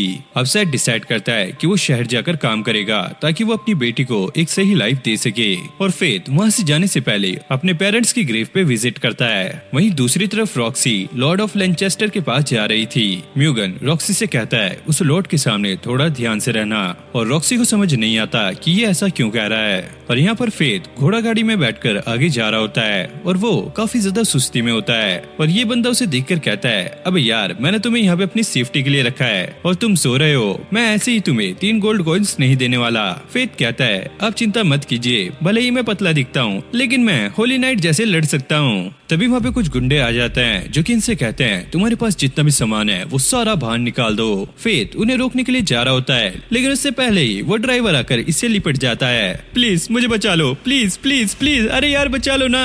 अब फेथ कहता है अबे यार पहले तू मुझे छोड़ेगा तभी तो मैं तुझे बचाऊंगा। तभी उन गुंडों के पीछे एक अटैक होता है जिससे ये सभी लोग हवा में उड़ जाते हैं और ये अटैक एक लड़की ने किया होता है और ये वही लड़की है जो कि फेथ को पहले मिल चुकी है। अब ये ड्राइवर से कहती है देखो मैंने तुम्हारी जान बचाई तो अब तुम्हें मुझे फ्री राइड देनी होगी। और जैसी वो कार्ट में बैठती है तो ये उल्टी होने लगती है और ये सारा वेट उसके वेपन का होता है जो कि वो अपने मैजिक से कम कर देती है। अब वो फेथ से उसका नाम पूछने लगती है और उसे पहले से ही पता था कि इसके पास कटनी स्किल है। फेथ उससे पूछता है कि तुम्हें ये कैसे बता और वो लड़की कहती है मेरे पास भी एक डेडली स्किन की स्किल है। फेथ पूछता है ये डेडली स्किन स्किल क्या है और वो कहती है क्या तुम्हें ये बात ग्रीड ने नहीं बताई। अब फेथ उस पर गुस्सा होने लगता है। अब ये लड़की अपना नाम बताने लगती है मेरा नाम मायने है, मायने ऑफ रैथ। अब इस लड़की के पेट से आवाज आने लगती है जिसके बाद फेथ उसे अपना खाना दे देता है और ये भुक्कड़ों की तरह सारा खाना खाने लगती है। इतने में ही फेथ उसे रुकाते हुए कहता है अबे यार मेरे लिए भी कुछ छोड़ दो। अब ये एक टाउन में पहुंच गए थे जहाँ पर एक लड़की कहीं जा रही थी तभी 2 मॉन्स्टर उस पर अटैक कर देते हैं और वहाँ पर एक नाइट आकर उसे बचा लेता है। दरअसल ये एक एक्ट था जो कि वहाँ का लॉर्ड जिसका नाम रूडोल्फ था वो करवा रहा था। फेथ को समझ नहीं आता कि यहाँ पर चल क्या रहा है। ये ड्राइवर उसे बताने लगता है शायद ये रॉक्सी के स्वागत की तैयारी कर रहे हैं, जल्द ही वो यहाँ पर पहुँचने वाली है। अब फेथ को समझ आता है कि जल्दी जल्दी में वो रॉक्सी से पहले ही यहाँ पर पहुँच गया है। अब ड्राइवर उसे 3 गोल्ड कॉइन्स देने लगता है तभी मायने आकर उससे वो पैसे ले लेती है। दरअसल मैंने इसको बचाया तो ये पैसे भी मेरे हुए। अब मायने उसी के कंधे पर सो जाती है जिसके बाद वो उसे उठाकर आगे बढ़ने लगता है और उसे लोगों की गर्दन पर अलग अलग मार्क दिख रहे थे। वो अंदाजा लगाता है शायद ये इनके सोशल स्टेटस या जो ये काम करते होंगे उसके हिसाब से है। अब रूडोल्फ यहाँ पे कुछ लोगों को कह रहा था ये सेरेमनी करने का आइडिया ये तुम्हारा ही था ना, ये क्या कोई तरीका है किसी को ये दिखाने का कि हमारी फैमिली कितनी ज्यादा ग्रेट है। तुम्हारी वजह से आज हमारी फैमिली का मजाक बन गया। क्या तुम ऐसे दिखाओगे कि हमारी फैमिली हार्ट फैमिली से कितनी ज्यादा ग्रेट है। और ये कहने के बाद वो दोनों को ही मार देता है। अब फेथ मायने को एक इन में ले आया था और वो ग्रीड से सारी इन्फॉर्मेशन निकलवाने लगता है। ग्रीड कहता है कि वो मायने को काफी पहले से जानता है और उसे यकीन नहीं हो रहा होता है कि वो अभी तक जिंदा है। और फिर वो उसके वेपन के बारे में बताने लगता है कि इसका नाम स्लॉथ है और वो भी ग्रीड की तरह ही एक मॉडल सिन का वेपन है। और वो पूछता है आखिरकार ये मॉडल सिन है क्या। ग्रीड उसे बताता है दुनिया में कुछ इमोशन होते हैं जैसे कि greed, gluttony, lust, wrath, sloth. इन सभी स्किल्स का जन्म लॉस को डिफाइन करके हुआ है जो कि डिवाइन बीइंग ने बनाए थे। और इन सभी सीन्स में से खतरनाक सीन्स ग्लटनी का है क्योंकि वो लेवलिंग के डिवाइन सिस्टम को पूरी तरीके से नजरअंदाज कर देती है। और जिनके पास भी ये मोटल स्किल होती है उन्हें कुछ न कुछ कीमत चुकानी होती है। जैसे कि फेथ को किसी को मारना पसंद नहीं है, लेकिन अगर उसे अपनी भूख मिटानी है और खुद पे से कंट्रोल नहीं खोना तो इसे कुछ भी करके मॉन्स्टर को मारते रहना होगा। और अब वो अपनी भूख मिटाने के लिए बाहर आ जाता है और उसके सामने एक सैंडमैन आ जाता है, जिसके बाद वो अपनी बो निकाल के उसकी एरो में फायरबॉल स्किल मिक्स कर देता है जिससे एक ही झटके में वो मॉन्स्टर खत्म हो जाता है। जिसके बाद वहाँ पर और भी बहुत सारे मॉन्स्टर आ जाते हैं और फेथ ऐसे ही अपनी बो का इस्तेमाल करके एक एक करके उन्हें मारने लगता है। और तभी उसे एक क्राउन बीस्ट की स्मेल आती है और ये एक सैंड गोलम है जिसे की हराने की कोशिश काफी सारे एडवेंचरर कर रहे थे, लेकिन इनकी हालत काफी ज्यादा बुरी हो गई थी। अब फेथ उस मॉन्स्टर पे पीछे से अटैक करता है और इन लोगों को कहता है कि तुम यहाँ से जा सकते हो, इसको मैं देख लूंगा। जिसके बाद ये इस मॉन्स्टर से लड़ना स्टार्ट कर देता है। फेथ के कुछ अटैक इस पे लग जाते हैं लेकिन इस मॉन्स्टर को कुछ भी असर नहीं होता। अब मॉन्स्टर उस पे सैंड स्टॉर्म से अटैक कर देता है जिससे बचने के लिए फेथ ग्रीड को स्काइथ में कन्वर्ट कर देता है और उससे इस मॉन्स्टर पे खतरनाक अटैक करता है। अब ये इस मॉन्स्टर को खत्म करने ही वाला था, लेकिन तभी इस मॉन्स्टर का कोन निकल के जमीन में जाने लगता है। फेथ अब उसे खत्म करने के लिए ग्रीड को एक बो में कन्वर्ट कर लेता है जिससे वो एक खतरनाक अटैक जमीन में मारता है और यहाँ पर एक बहुत बड़ा धमाका होता है और इसका कोर भी यहाँ पे तबाह हो जाता है। अब फेथ को न्यू स्किल मिल गई थी जो कि थी सैंड स्टॉर्म। अब वो वॉरियर्स अपनी जान बचाने के लिए इसे शुक्रिया कहते हैं और ये उन्हें अपना नाम कॉर्प्स बताता है। अब फेथ इनमें आ गया था और वो मायने से पूछता है कि तुम तैयार होकर कहाँ पर जा रही हो। वो कहती है कि मैं सैंड गोलम को मारने के लिए जा रही हूँ। फेथ कहता है मैंने तो उसे कब का मार दिया। ये सुनकर वो काफी ज्यादा गुस्सा हो जाती है। उसका रिवॉर्ड मुझे चाहिए था, तुमने उसे क्यों मारा। लेकिन फेथ अपने रिवॉर्ड का आधा हिस्सा उसे देने के लिए तैयार हो जाता है और वो गिल्ड में जाकर अपना रिवॉर्ड भी ले लेता है। अब वहाँ पर रूडोल्फ आ जाता है और वो इनसे कहता है ओह तो तुम ही हो जिसने सैंड गोलम को मारा है, अब तुम मेरे अंडर काम करोगे और तुम्हारे पास इसे मना करने का कोई भी हक नहीं है क्योंकि होली नाइट का डिसीजन फाइनल डिसीजन होता है। अब मायने उसके पास आकर कहती है पहले ये मेरा है और वो उसे कहता है अबे ये छोटी बच्ची किसकी है, चलो भागो यहाँ से। ये सुनकर उसे गुस्सा आता है और वो उस पर अटैक कर देती है जिसके बाद फेथ को उसके साथ यहाँ से भागना पड़ता है। अब मायने और फेथ सफर करते हुए एक विलेज में पहुंच जाते हैं जहाँ पर फेथ को एक आदमी मिलता है और वो उससे पूछने लगता है इस विलेज का चीफ कौन है। और ये इसलिए पता कर रहा होता है ताकि वो उससे परमिशन लेके इस विलेज में कुछ टाइम के लिए रुक सके। और ये बंदा कहता है मैं ही इस विलेज का चीफ हूँ और इसका नाम एरन है जो कि एक होली नाइट रह चुका है। और वो फेथ से कहता है अगर तुम्हें यहाँ पर रहना है तो तुम्हें मुझसे फाइट करनी होगी। और वो अपनी स्किल का इस्तेमाल करके पता लगाता है इसका लेवल 1 है लेकिन इसके स्टैट्स 2 मिलियन से भी ज्यादा है। जिसके बाद ये आपस में लड़ने लगते हैं और कुछ ही देर में एरन उसे हरा देता है। फेथ को ऐसा लगता है कि अब उसे इस विलेज से जाना होगा, लेकिन एरन उसे कहता है तुम इस विलेज में रह सकते हो लेकिन मेरी एक कंडीशन है, जब तक तुम यहाँ पर रहोगे तुम्हें मुझसे ट्रेनिंग लेनी होगी। फेथ अब थोड़ा सोच में पड़ जाता है कि ये एक न्यू बंदा है, मैं इस पे ट्रस्ट कैसे करूँ। लेकिन बाद में उसे समझ आता है कि ये एक होली नाइट रह चुका है और ये फेथ के लिए काफी अच्छा भी था क्योंकि इससे वो काफी ज्यादा स्ट्रॉन्ग बन जाएगा। जिसके बाद मायने एक रूम में जाके सो जाती है और फेथ उस बुड्ढे के साथ ट्रेनिंग करने लगता है। अब ट्रेनिंग करते करते फेथ की भूख लिमिट पे थी और उसकी एक आंख रेड हो जाती है और ये चीज एरन भी नोटिस कर लेता है। लेकिन उसकी आंख रेड होने के बाद फेथ और भी अच्छे से लड़ने लगता है और ऐसे ही ट्रेनिंग करते करते इनको शाम हो जाती है। अब शाम में जब ये अपने घर जाने लगते हैं तो फेथ को कासल की तरफ से एक मॉन्स्टर की स्मेल आने लगती है और फिर एरन काफी तेजी से चिल्लाता है। जब फेथ अंदर जाता है तो वो देखता है मायने ने पूरे किचन को तहस नहस कर दिया होता है, जिसके लिए फेथ एरन से माफी मांगता है। अब एरन विलेज वालों से कुछ खाने के लिए मांगने के लिए चला जाता है और वापस आते टाइम वो कासल को देखकर इमोशनल हो जाता है और वो अपनी पॉकेट से एक छोटी सी तलवार को निकाल के देखने लगता है। यहाँ पे फेथ उसके घर पे एक फोटो देख रहा था जो कि उसकी एक फैमिली फोटो थी और एरन के बेटे की शक्ल बिल्कुल फेथ जैसी थी। जिसके अगले दिन फिर से ये ट्रेनिंग करने लगते हैं। अब फेथ एरन से ये कहता है हम कल सुबह ही यहाँ से निकल जाएंगे, आपने हमारे लिए जो भी किया उसके लिए शुक्रिया। और वो इस भुक्कड़ की तरफ से भी माफी मांगता है। एरन कहता है अरे नहीं नहीं, काफी ज्यादा खाना है, तुम्हें माफी मांगने की कोई जरूरत नहीं है।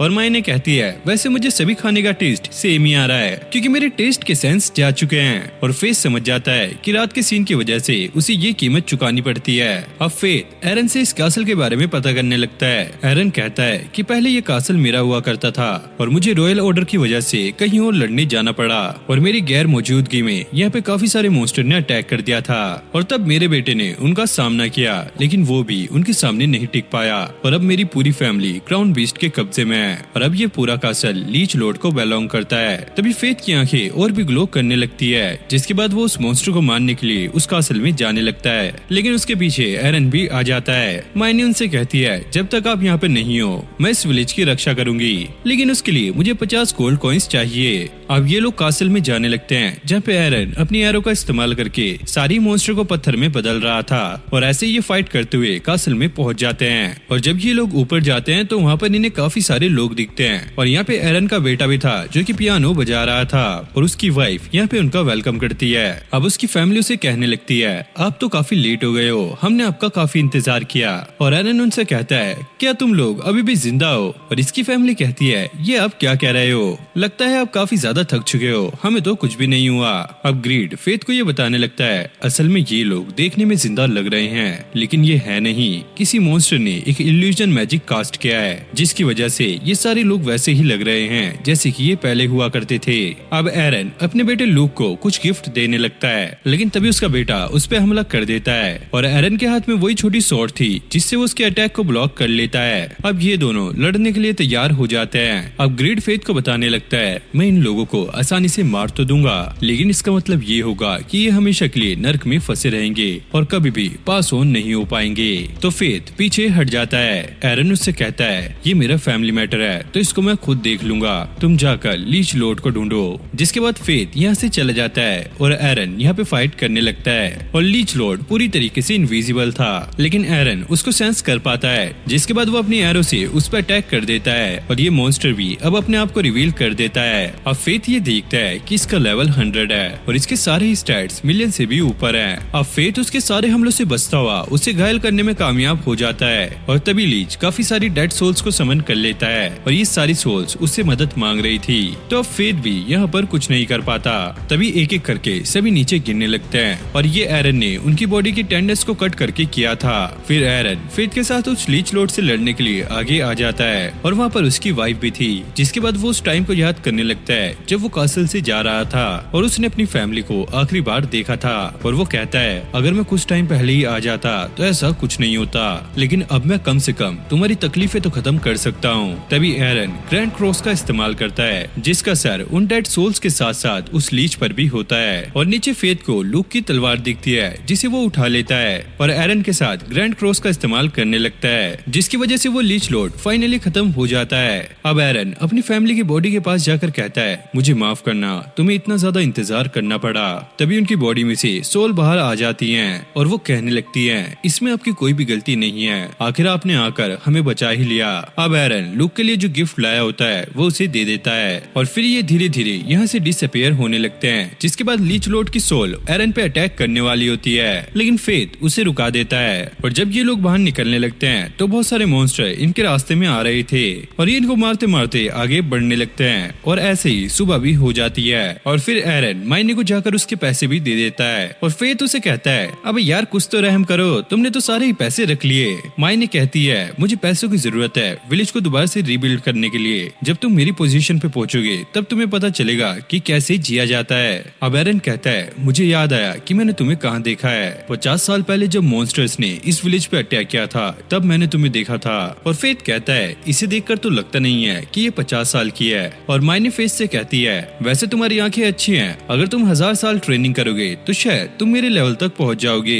एरन कहता है ये कुछ ज्यादा नहीं हो गया। मायने कहती है ये सच है क्योंकि इंसानों की लिमिट होती है। और एरन उससे पूछता है तो तुम क्या हो? वो कहती है मैं एक फैंटम हूँ जिसे मरना अलाउड नहीं है। अब एरन ये नोटिस करता है कि फेथ की आंखें फिर से नॉर्मल हो गई है। फेथ उसे समझाने लगता है अगर वो मॉन्स्टर्स को ना मारे तो उसकी सोल अंदर से डैमेज होने लगेगी। और एरन उससे कहता है जो तुम करने जा रहे हो वो करके वापस जरूर से आना, मैं तुम्हें कुछ जरूरी चीजें बताना चाहता हूँ। वहीं दूसरी तरफ लैरिक फैमिली को फिलोसोफर स्टोन मिल चुका है जो कि किसी भी बीमारी या चोट को आसानी से ठीक कर सकता है। तभी उनका सर्वेंट उन्हें आके बताता है है कि हर्ड को एक कॉप्स ने मार दिया है और वो कॉप्स कोई मॉन्स्टर नहीं बल्कि एक ह्यूमन है। अब रॉक्सी एरन के विलेज में पहुंच गई थी और उसे पता लगता है कि उसका नामकरण एरन ने ही किया था और ये उसके मॉम डैड को काफी अच्छे से जानता है। अब रॉक्सी उस लीच लॉर्ड के बारे में पूछती है। एरन बताता है उसने एक इंसान के साथ मिलकर उसे हरा दिया।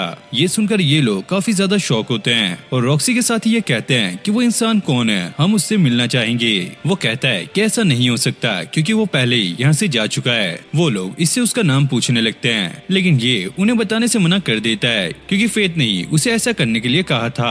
अब एरन को रॉक्सी से ये पता लगता है कि मैसन की मौत हो चुकी है। अब एरन रॉक्सी से ये कहता है कि अब मैं तुम्हें ट्रेन करूंगा। अब रॉक्सी के साथ ही कासल को रीबिल्ड करने में लग जाते हैं और रॉक्सी एरन के साथ प्रैक्टिस कर रही थी। अब फेथ और मायने एक खंडर सी जगह पर आ गए थे जहाँ पर मायने का जन्म हुआ था और मायने कहती है कि मुझे इस जगह के बारे में ज्यादा कुछ याद नहीं है क्योंकि जैसे ही मेरा जन्म हुआ था तो मुझे यहाँ से एम्पीरियल कैपिटल में ले जाया गया था। फिर उन्हें सामने एक काफी बड़ा ककून दिखता है जिसके बारे में ग्रीड फेथ को बताता है ये एक बायोलॉजिकल वेपन है जिसे कि गालिया की मिलिट्री ने बनाया था और इसका नाम उन्होंने काइमेरा रखा था क्योंकि इसके अंदर काफी सारे मॉन्स्टर को मिलाया गया है। अब मायने फेथ को बताने लगती है अभी ये लार्वा के स्टेट में है तो हम इसे आसानी से हरा सकते हैं लेकिन उसके लिए तुम्हें इसकी बॉडी से इसकी सोल को अलग करना होगा क्योंकि जब तक ये अपनी बॉडी के साथ रहेगा ये सिर्फ डैमेज होगा, मरेगा नहीं। और फेथ समझ जाता है कि यहाँ पे उसे अपनी गटनी स्किल का इस्तेमाल करना होगा। अब मायने अपनी एक्स से उस ककून को खोल देती है जिसके अंदर से एक बहुत बड़ा काइमेरा बाहर निकलता है और उसमें एक लड़की होती है। जैसी फेथ की नजर उस पर पड़ती है वो एकदम से फ्रीज हो जाता है। अब ग्रेट फेथ को बताता है अगर तुम उसे ऐसे देखोगे तो तुम फ्रीज हो जाओगे। मायने बताने लगती है कि वो लड़की इस काइमेरा का कोर है और तुम्हें जाके इसको खत्म करना होगा। और फेथ ऐसा करने से थोड़ा झिझक रहा होता है क्योंकि अगर उसने अपनी गटनी स्किल का इस्तेमाल करके इस लड़की को मारा तो उसकी आत्मा हमेशा के लिए नर्क में फंसी रहेगी। और मायने बताती है दरअसल ये एक मॉन्स्टर है जिसने लड़की का अपीयरेंस लिया हुआ है तो तुम्हें इसे मारना ही होगा। काइमेरा अब इन दोनों के ऊपर लावा से अटैक करती है लेकिन मायने इस अटैक को काट देती है जिसके बाद ये दोनों डिसाइड करते हैं कि ये दोनों अलग अलग उसकी बॉडी पार्ट पे अटैक करेंगे जिसके बाद ये इसके बॉडी पार्ट्स पे अटैक करके उन्हें काट देते हैं लेकिन ये बहुत ही जल्दी अपने बॉडी पार्ट्स को रीजनरेट कर लेता है और फाइट के दौरान ही इसके पंख भी निकल जाते हैं। अब मायने फेथ को पीछे रहने के लिए कहती है और फेथ कहता है अब मैं इससे अपनी हाफ स्टुएशन स्टेट का यूज करके फाइट करूंगा। और मायने कहती है अगर तुमने ऐसा किया तो तुम अपनी बॉडी पे से कंट्रोल खो सकते हो। और वो कहता है अगर मैं ऐसा नहीं करूंगा तो मैं हमेशा के लिए कमजोर बन के रह जाऊंगा। और वो अपनी हाफ स्टुएशन स्टेट में चला जाता है और काइमेरा पे अटैक करने लगता है जिसके बाद वो एक पावरफुल अटैक करके काइमेरा को पत्थर में बदल देता है। और मायने भी इसी चीज का फायदा उठाकर उसको डिस्ट्रॉय कर देती है लेकिन अभी भी ये मरा नहीं था और अपने आप को बचाने के लिए ये अपने चारों तरफ बैरियर बना लेता है लेकिन फेथ अपनी एक्स का इस्तेमाल करके उसको भी तोड़ देता है जिससे उसका कोर काफी ज्यादा डैमेज हो जाता है और अब वो यहाँ से बच के भागने लगता है। लेकिन मायने फेथ को अपनी एक्स पे बिठाकर उसकी तरफ थ्रो करती है और उसको खत्म करने के लिए फेथ ग्रेड को अपने स्टैट्स दे देता है जिससे वो अपने स्काइट के सेकंड लेवल में ट्रांसफॉर्म हो जाता है। लेकिन इससे पहले फेथ कुछ कर पाता काइमेरा उसे एक बैरियर में कवर कर लेती है और उसके साथ साथ अपने आप को भी जलाने लग जाती है लेकिन फेथ उससे बचकर डायरेक्ट उस लड़की को मार देता है और तभी उसकी टेलीपैथी स्किल एक्टिवेट हो जाती है जहाँ पर उसे एक साइंटिस्ट के पास काफी सारे बच्चे दिखते हैं जो कि धीरे धीरे करके कम हो रहे थे और वहाँ पे उसे मायने भी दिखती है जो कि उस लड़की को गले लगा रही थी। अब मायने उस लड़की की ग्रेव बना देती है। फेथ पूछता है क्या तुम इसे जानती थी? वो कहती है मुझे इतना याद नहीं है क्योंकि काफी ज्यादा टाइम बीत चुका है, मुझे बस इतना पता है अगर कोई काइमेरा बन जाता है तो उसे हमें मारना पड़ता है वरना इससे और लोगों की जान जा सकती है। और फेथ उससे पूछता है अगर मैं अपने आप पे से कंट्रोल खो दूंगा तो क्या तुम प्लीज मुझे मार दोगी? और वो उसे गले लगाते हुए कहती है हाँ मैं तुम्हें मार दूंगी। अब फेथ की अगली डेस्टिनेशन बेबी लियोन है और मायने वहीं रुककर उस विलेज को दोबारा से रीबिल्ड करना चाहती है और मायने फेथ से कहती है शायद अब हम दोबारा ना मिल पाए क्योंकि फेथ ने अपने सारे स्टैट्स को यूज कर लिया है ग्रेड का लेवल बढ़ाने के लिए। और फेथ के गिड़गिड़ाने पे मायने उसके स्टैट्स को रिकवर कराने में हेल्प करने के लिए मान जाती है लेकिन बदले में उसे फेथ से पैसे चाहिए। जिसके बाद फेथ बेबीलोन पहुंच जाता है और ये एक डिफेंस सिटी है जिसकी दीवारें गालिया के मॉन्स्टर को किंगडम में जाने से रोकती हैं और यहाँ पर खाने के रेट कैपिटल से 5 गुना ज्यादा थे तो इसलिए फेथ बिना कुछ खाए यहाँ से आगे बढ़ने लगता है। तभी वहाँ पे कैपिटल से बेबीलोन का न्यू लॉर्ड पहुंच जाता है और ये सुनकर फेथ अपना मास्क लगा लेता है और तभी वहाँ पर रॉक्सी भी पहुंच जाती है। बेबलोन एक ऐसी जगह है जहाँ पे ताकतवर लोगों की चलती है। अगर कोई ताकतवर है तो उसके सारे क्राइम्स को भी माफ कर दिया जाता है, क्योंकि इनको यहाँ पे ताकतवर लोग चाहिए जो कि मॉन्स्टर से फाइट कर सके।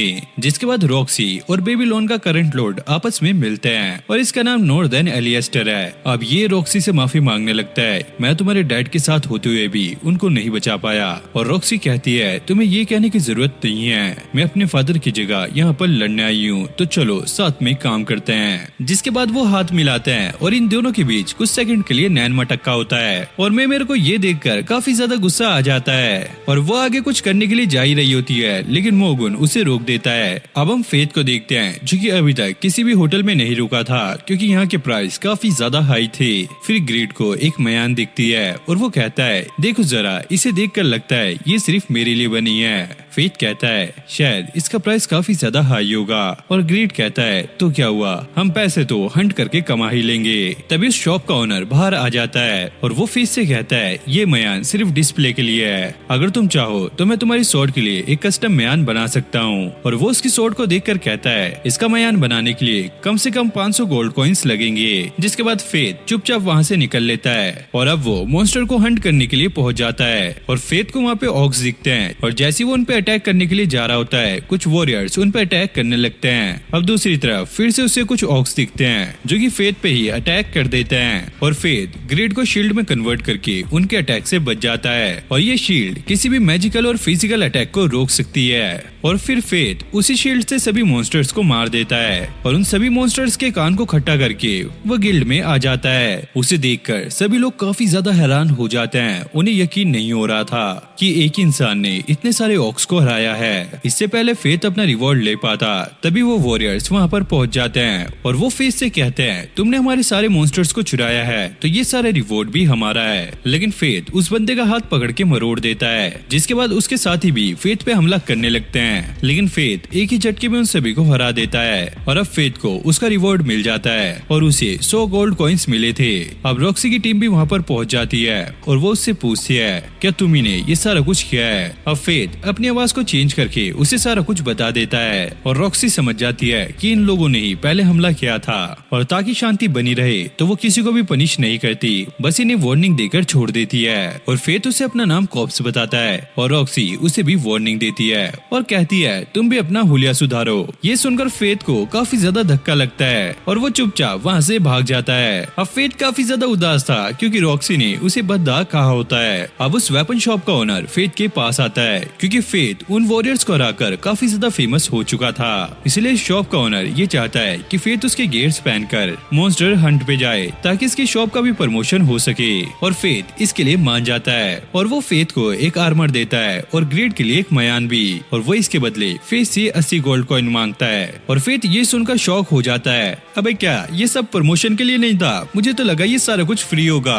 और वो बंदा कहता है, अरे चलो यार आधे ही पैसे दे दो। और फेथ इस पे मान जाता है। फिर हम एक पब के बाहर काफी ज्यादा भीड़ देखते हैं जो कि एक लड़की के लिए लगी हुई थी। और जैसी वो बाहर आती है वो फेथ से कहती है, मैं तुम्हारा इंतजार कर रही थी फेथ। और वो ये सुनकर काफी ज्यादा शॉक हो जाता है, आखिरकार इसको मेरा असली नाम कैसे पता जबकि मैंने मास्क लगाया हुआ है। और वो लड़की बताती है, दरअसल मैं भी एक डेडली सीन हूँ और मेरा सीन लस्ट है। जिसके बाद ये दोनों अब पब के अंदर आ जाते हैं। फेथ कहता है, आखिरकार तुम मेरा इंतजार क्यों कर रही थी। और वो कहती है कि जब से तुम्हारी गटनी स्किल एक्टिवेट हुई मैं तब से ही तुमसे मिलना चाहती थी, लेकिन मुझे लगा कि तुम्हारा सबसे पहले ग्रीड से मिलना ही सही रहेगा। और फेथ उससे पूछता है, अगर तुम ग्रीड को जानती हो तो तुम फिर मायने को भी जानती होगी। और इस लड़की का नाम आयरस है और ये कहती है, हाँ मैं सेकंड जनरेशन हूँ और मैं फर्स्ट जनरेशन वालों के बारे में ज्यादा कुछ नहीं जानती। और आयरस उस काइमेरा को भी जानती है। वो उससे कहती है, तुमने उसे मारकर मेरा काम काफी ज्यादा आसान कर दिया है। मुझे पता नहीं कि उस ककून को वहाँ पर कौन लेके आया था। वो ककून गालिया से लाए गए थे और अभी और भी ज्यादा बचे हुए हैं। और ऐसी कंडीशन में अगर वो मैच्योर हो गए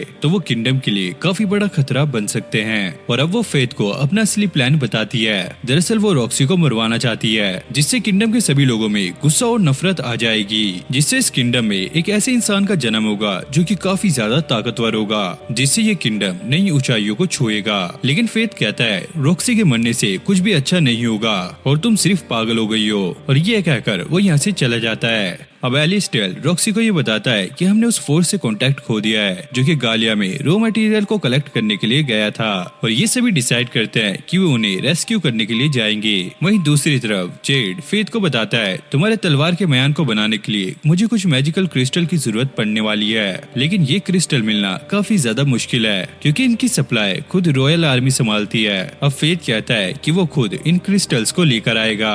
जेड उसे बताता है कि ये क्रिस्टल गालिया में मिलेंगे और वो फेथ को एक मैप भी देता है जो कि पहले उसके फादर यूज किया करते थे मटेरियल्स को इकट्ठा करने के लिए। अब फेथ मटेरियल इकट्ठा करने के लिए गालिया पहुंच जाता है जहाँ पर उस पे बहुत सारे मॉन्स्टर अटैक करते हैं, लेकिन वो सभी के अटैक को काफी आसानी से ब्लॉक कर लेता है और अपनी शील्ड की मदद से काफी आसानी से उन्हें खत्म भी कर देता है। अब शाम हो चुकी है और रॉक्सी की टीम को रास्ता नहीं मिल रहा है क्योंकि मेरिया के पास जो कंपास था वो खराब हो चुका है। अब रॉक्सी कहती है कि हम गालिया में मॉन्स्टर की डेंसिटी के हिसाब से लोकेशन का पता लगा सकते हैं, जिस तरफ ऑक्स सबसे ज्यादा होंगे उस तरफ साउथ होगा और इस तरह हम ग्रेट रेवन में पहुंच जाएंगे। अब रात होने की वजह से फेथ पत्थरों पर ही सो जाता है और उसे एक काफी भयानक सपना आता है जिसकी वजह से वो उड़ जाता है। अब फेथ को सामने कुछ हलचल महसूस होती है जिसे चेक करने के लिए वो अपने नाइट विजन का इस्तेमाल करता है और उसकी तरफ 4 सैलामेंडर्स बढ़ रहे थे। वो उन पे अपनी बॉस से अटैक करता है लेकिन फिर भी वो नहीं भागते। अब ग्रेड ये देखकर कहता है जरूर यहाँ पे कुछ न कुछ तो गड़बड़ है क्योंकि जब भी सैलामेंडर्स पे अटैक होता है तो वो वहाँ से भाग जाते हैं। फेथ कहता है हो सकता है कि इनको कोई कंट्रोल कर रहा हो। वहीं दूसरी तरफ रॉक्सी की टीम पर भी सैलामेंडर्स ने अटैक कर दिया है और इनके अटैक से नॉर्दर्न भी घायल हो जाता है और मीरिया का अटैक भी उन पे काम नहीं करता जिसकी वजह से वो भी घायल हो जाती है। अब रॉक्सी उसे बचाने के लिए जा रही थी तभी एक सैलामेंडर उस पर अटैक करने वाला होता है, लेकिन फेथ आकर उसके अटैक को ब्लॉक कर लेता है और वो एक एक करके सभी सैलामेंडर को हरा देता है और ये देखकर सभी लोग काफी ज्यादा शॉक थे। जिसके बाद वो सभी लोग कॉप्स को थैंक यू बोलते हैं। फेथ कहता है मुझे थैंक यू मत बोलो, मुझे तो बस इस चीज की चिंता है कि इन सैलामेंडर के ऊपर ये निशान कैसा है, और ये निशान सभी सैलामेंडर्स पे थे। मोगुन ये देखकर कहता है सच में ये काफी ज्यादा अजीब है क्योंकि कभी भी क्राउन बीस्ट एक साथ काम नहीं करते। मीरिया कहती है शायद ये सभी रॉक्सी की जान के पीछे थे।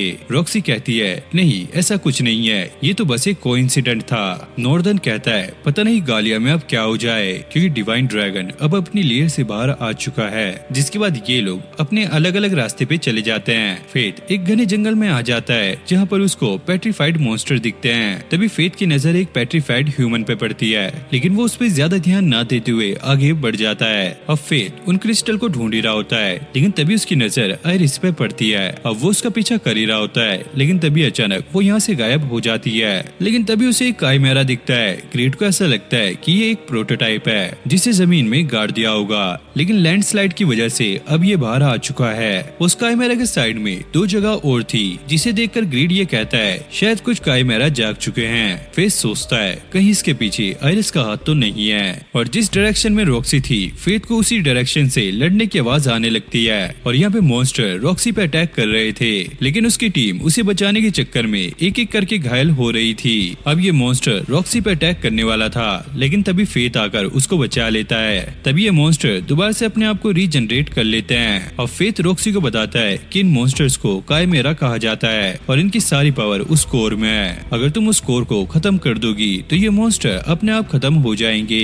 जिसके बाद ये एक साथ मिलकर उस मॉन्स्टर से फाइट करने लगते हैं। फेथ उस मॉन्स्टर के पैर काट देता है और रॉक्सी उसके कोर पे अटैक कर देती है और रॉक्सी के अटैक को देखकर फेथ समझ जाता है कि एरन ने उसे कुछ सिखाया है। जिसके बाद रॉक्सी के साथी वहाँ से दूर चले जाते हैं। फिर फेथ और रॉक्सी उन मॉन्स्टर से फाइट करने लगते हैं। अब सिर्फ एक ही काइमेरा बचा था। वो एक ऊंची छलांग लगाता है और जैसे ही नीचे लैंड करता है तो नीचे की सारी जमीन टूट जाती है जिसकी वजह से ये दोनों काफी ऊंचाई से नीचे गिरने लगते हैं। अब फेथ रॉक्सी को पकड़ लेता है ताकि उसे चोट कम लगे। अब जब फेथ की आंख खुलती है तो उसे पता लगता है कि वो लोग काफी ऊंचाई से नीचे गिरे हैं और रॉक्सी भी उसके पैरों पर पड़ी होती है और वो फेथ को याद कर रही थी। और फेथ नोटिस करता है कि उसने मास्क नहीं पहना तो वो रॉक्सी के उठने से पहले ही मास्क पहन लेता है। अब रॉक्सी उठने का ट्राई करती है लेकिन वो उठ नहीं पाती क्योंकि उसके पैर में चोट लगी हुई है तो उसे अब रेस्ट की जरूरत है। और फेथ अपनी पावर का यूज करके यहाँ पे उजाला भी कर देता है। अब रॉक्सी फेथ से काइमेरा के बारे में पूछने लगती है तो फेथ भी उसे सारा कुछ समझा देता है। अब फेथ उससे पूछता है क्या तुम्हें सप्लाई यूनिट मिली। रॉक्सी बताती है कि हम उसके लिए काफी ज्यादा लेट हो गए थे और वो पूछती है कि तुम्हें काइमेरा के बारे में किसने बताया। फेथ कहता है कि एक गालिया के सर्वाइवर ने, और रॉक्सी समझ जाती है कि ये वही लड़की है जिसे उसने पहले भी देखा था, और वो कहती है कि रूमर्स फैल रहे हैं कि उसने अपनी एक्स से एक लोगन लोड को हवा में उड़ा दिया था, और उसका एक साथी भी है जो कि स्कल मास्क पहनता है, तो कहीं तुम वो तो नहीं हो। फेथ बताना तो नहीं चाहता, लेकिन वो कहता है हाँ मैं ही हूँ। ये सुनकर रॉक्सी हंसने लगती है और कहती है हाँ मुझे लगा ही था।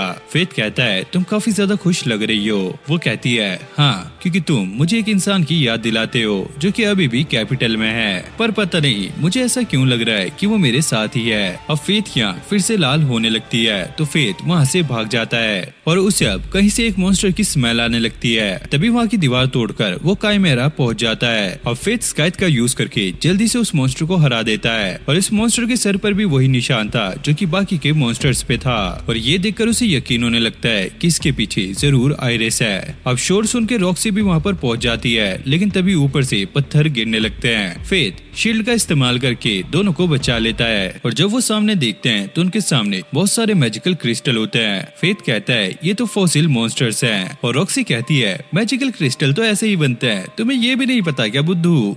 जिसके बाद वो दोनों बाहर आ गए थे और रॉक्सी अपने ग्रुप से जाकर मिलती है। अगले दिन रॉक्सी फेथ को डुएल के लिए चैलेंज करती है। फेथ सोचता है अब यार मैंने कहीं कुछ गलत कर दिया क्या। तभी मीरिया उससे कहती है तुमने दूसरे वॉरियर्स के साथ 56 बार वायलेंस किया है, और तुम्हारे प्रॉपर्टी डैमेज के 20 इंसिडेंट हैं, तुमने एक महीने में इतना सारा कुछ किया कैसे। और फेथ कहता है ये तो मुझे भी नहीं पता, पहले तो वही लोग हमला किया करते थे। रॉक्सी कहती है चाहे जो भी हो, लेकिन तुम ऐसे खुले में वायलेंस नहीं कर सकते। अगर तुम रॉयल आर्मी को ज्वाइन कर लेते हो तो तुम्हें वॉरियर्स परेशान नहीं करेंगे, लेकिन फेथ ऐसे करने से मना कर देता है। और रॉक्सी कहती है अगर तुम मना करोगे तो तुम्हें जेल में डाल दिया जाएगा।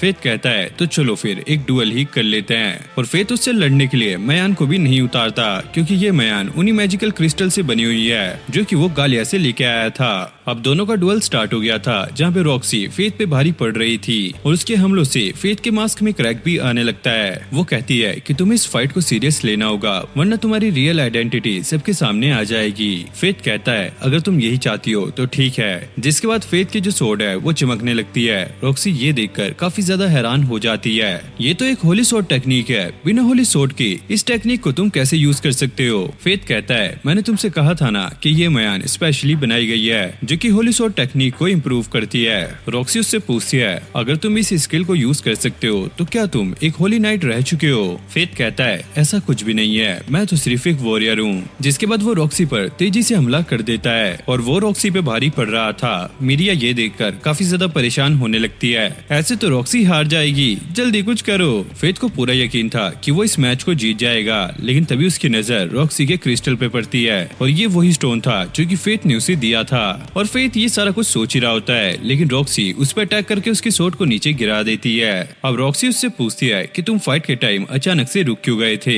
फेथ कहता है मुझे पता नहीं कि तुम क्या बात कर रही हो, और यह कहकर वो यहाँ से जाने लगता है। और फेथ की शॉर्ट स्किल देखकर रॉक्सी ये समझ जाती है कि इसने एरन से ही ट्रेनिंग ली है, और उसे ये भी पता लग जाता है कि ये वही इंसान है जिसने एरन के साथ मिलकर लीच लॉर्ड को हराया है। तभी मोगन उसके पास आता है और वो उससे कहता है अब मैं समझा तुम्हारे लिए काइमेरा को हराना इतना आसान क्यों था। और फेथ उसे बताता है कि वो काइमेरा कोई कंट्रोल कर रहा था, और उसके ऊपर भी वही निशान थे जो कि बाकी सभी सैलामेंडर्स पे थे। मोगन कहता है जब मैंने काइमेरा को ध्यान से देखा तो ये काफी ज्यादा अजीब था। उस काइमेरा का कोर एक मॉन्स्टर है, और फेथ उसे कहता है कि तुम्हें इसके बारे में काफी कुछ पता है। मोगन उसे कहता है कि मेरी फैमिली गालिया के लॉस्ट टेक्नोलॉजी के ऊपर काफी टाइम से काम कर रही थी। मेरे डैड जो मर चुके हैं वो भी उसी पे काम कर रहे थे, मेरी बेटी वो भी उसी पे काम कर रही है। फेथ उसे बताता है कि काइमेरा आर्टिफिशियल मॉन्स्टर्स हैं जो कि गालिया की टेक्नोलॉजी से बनाए गए हैं, और ये काफी अच्छा होगा अगर तुम्हारी बेटी उस पर रिसर्च करे तो।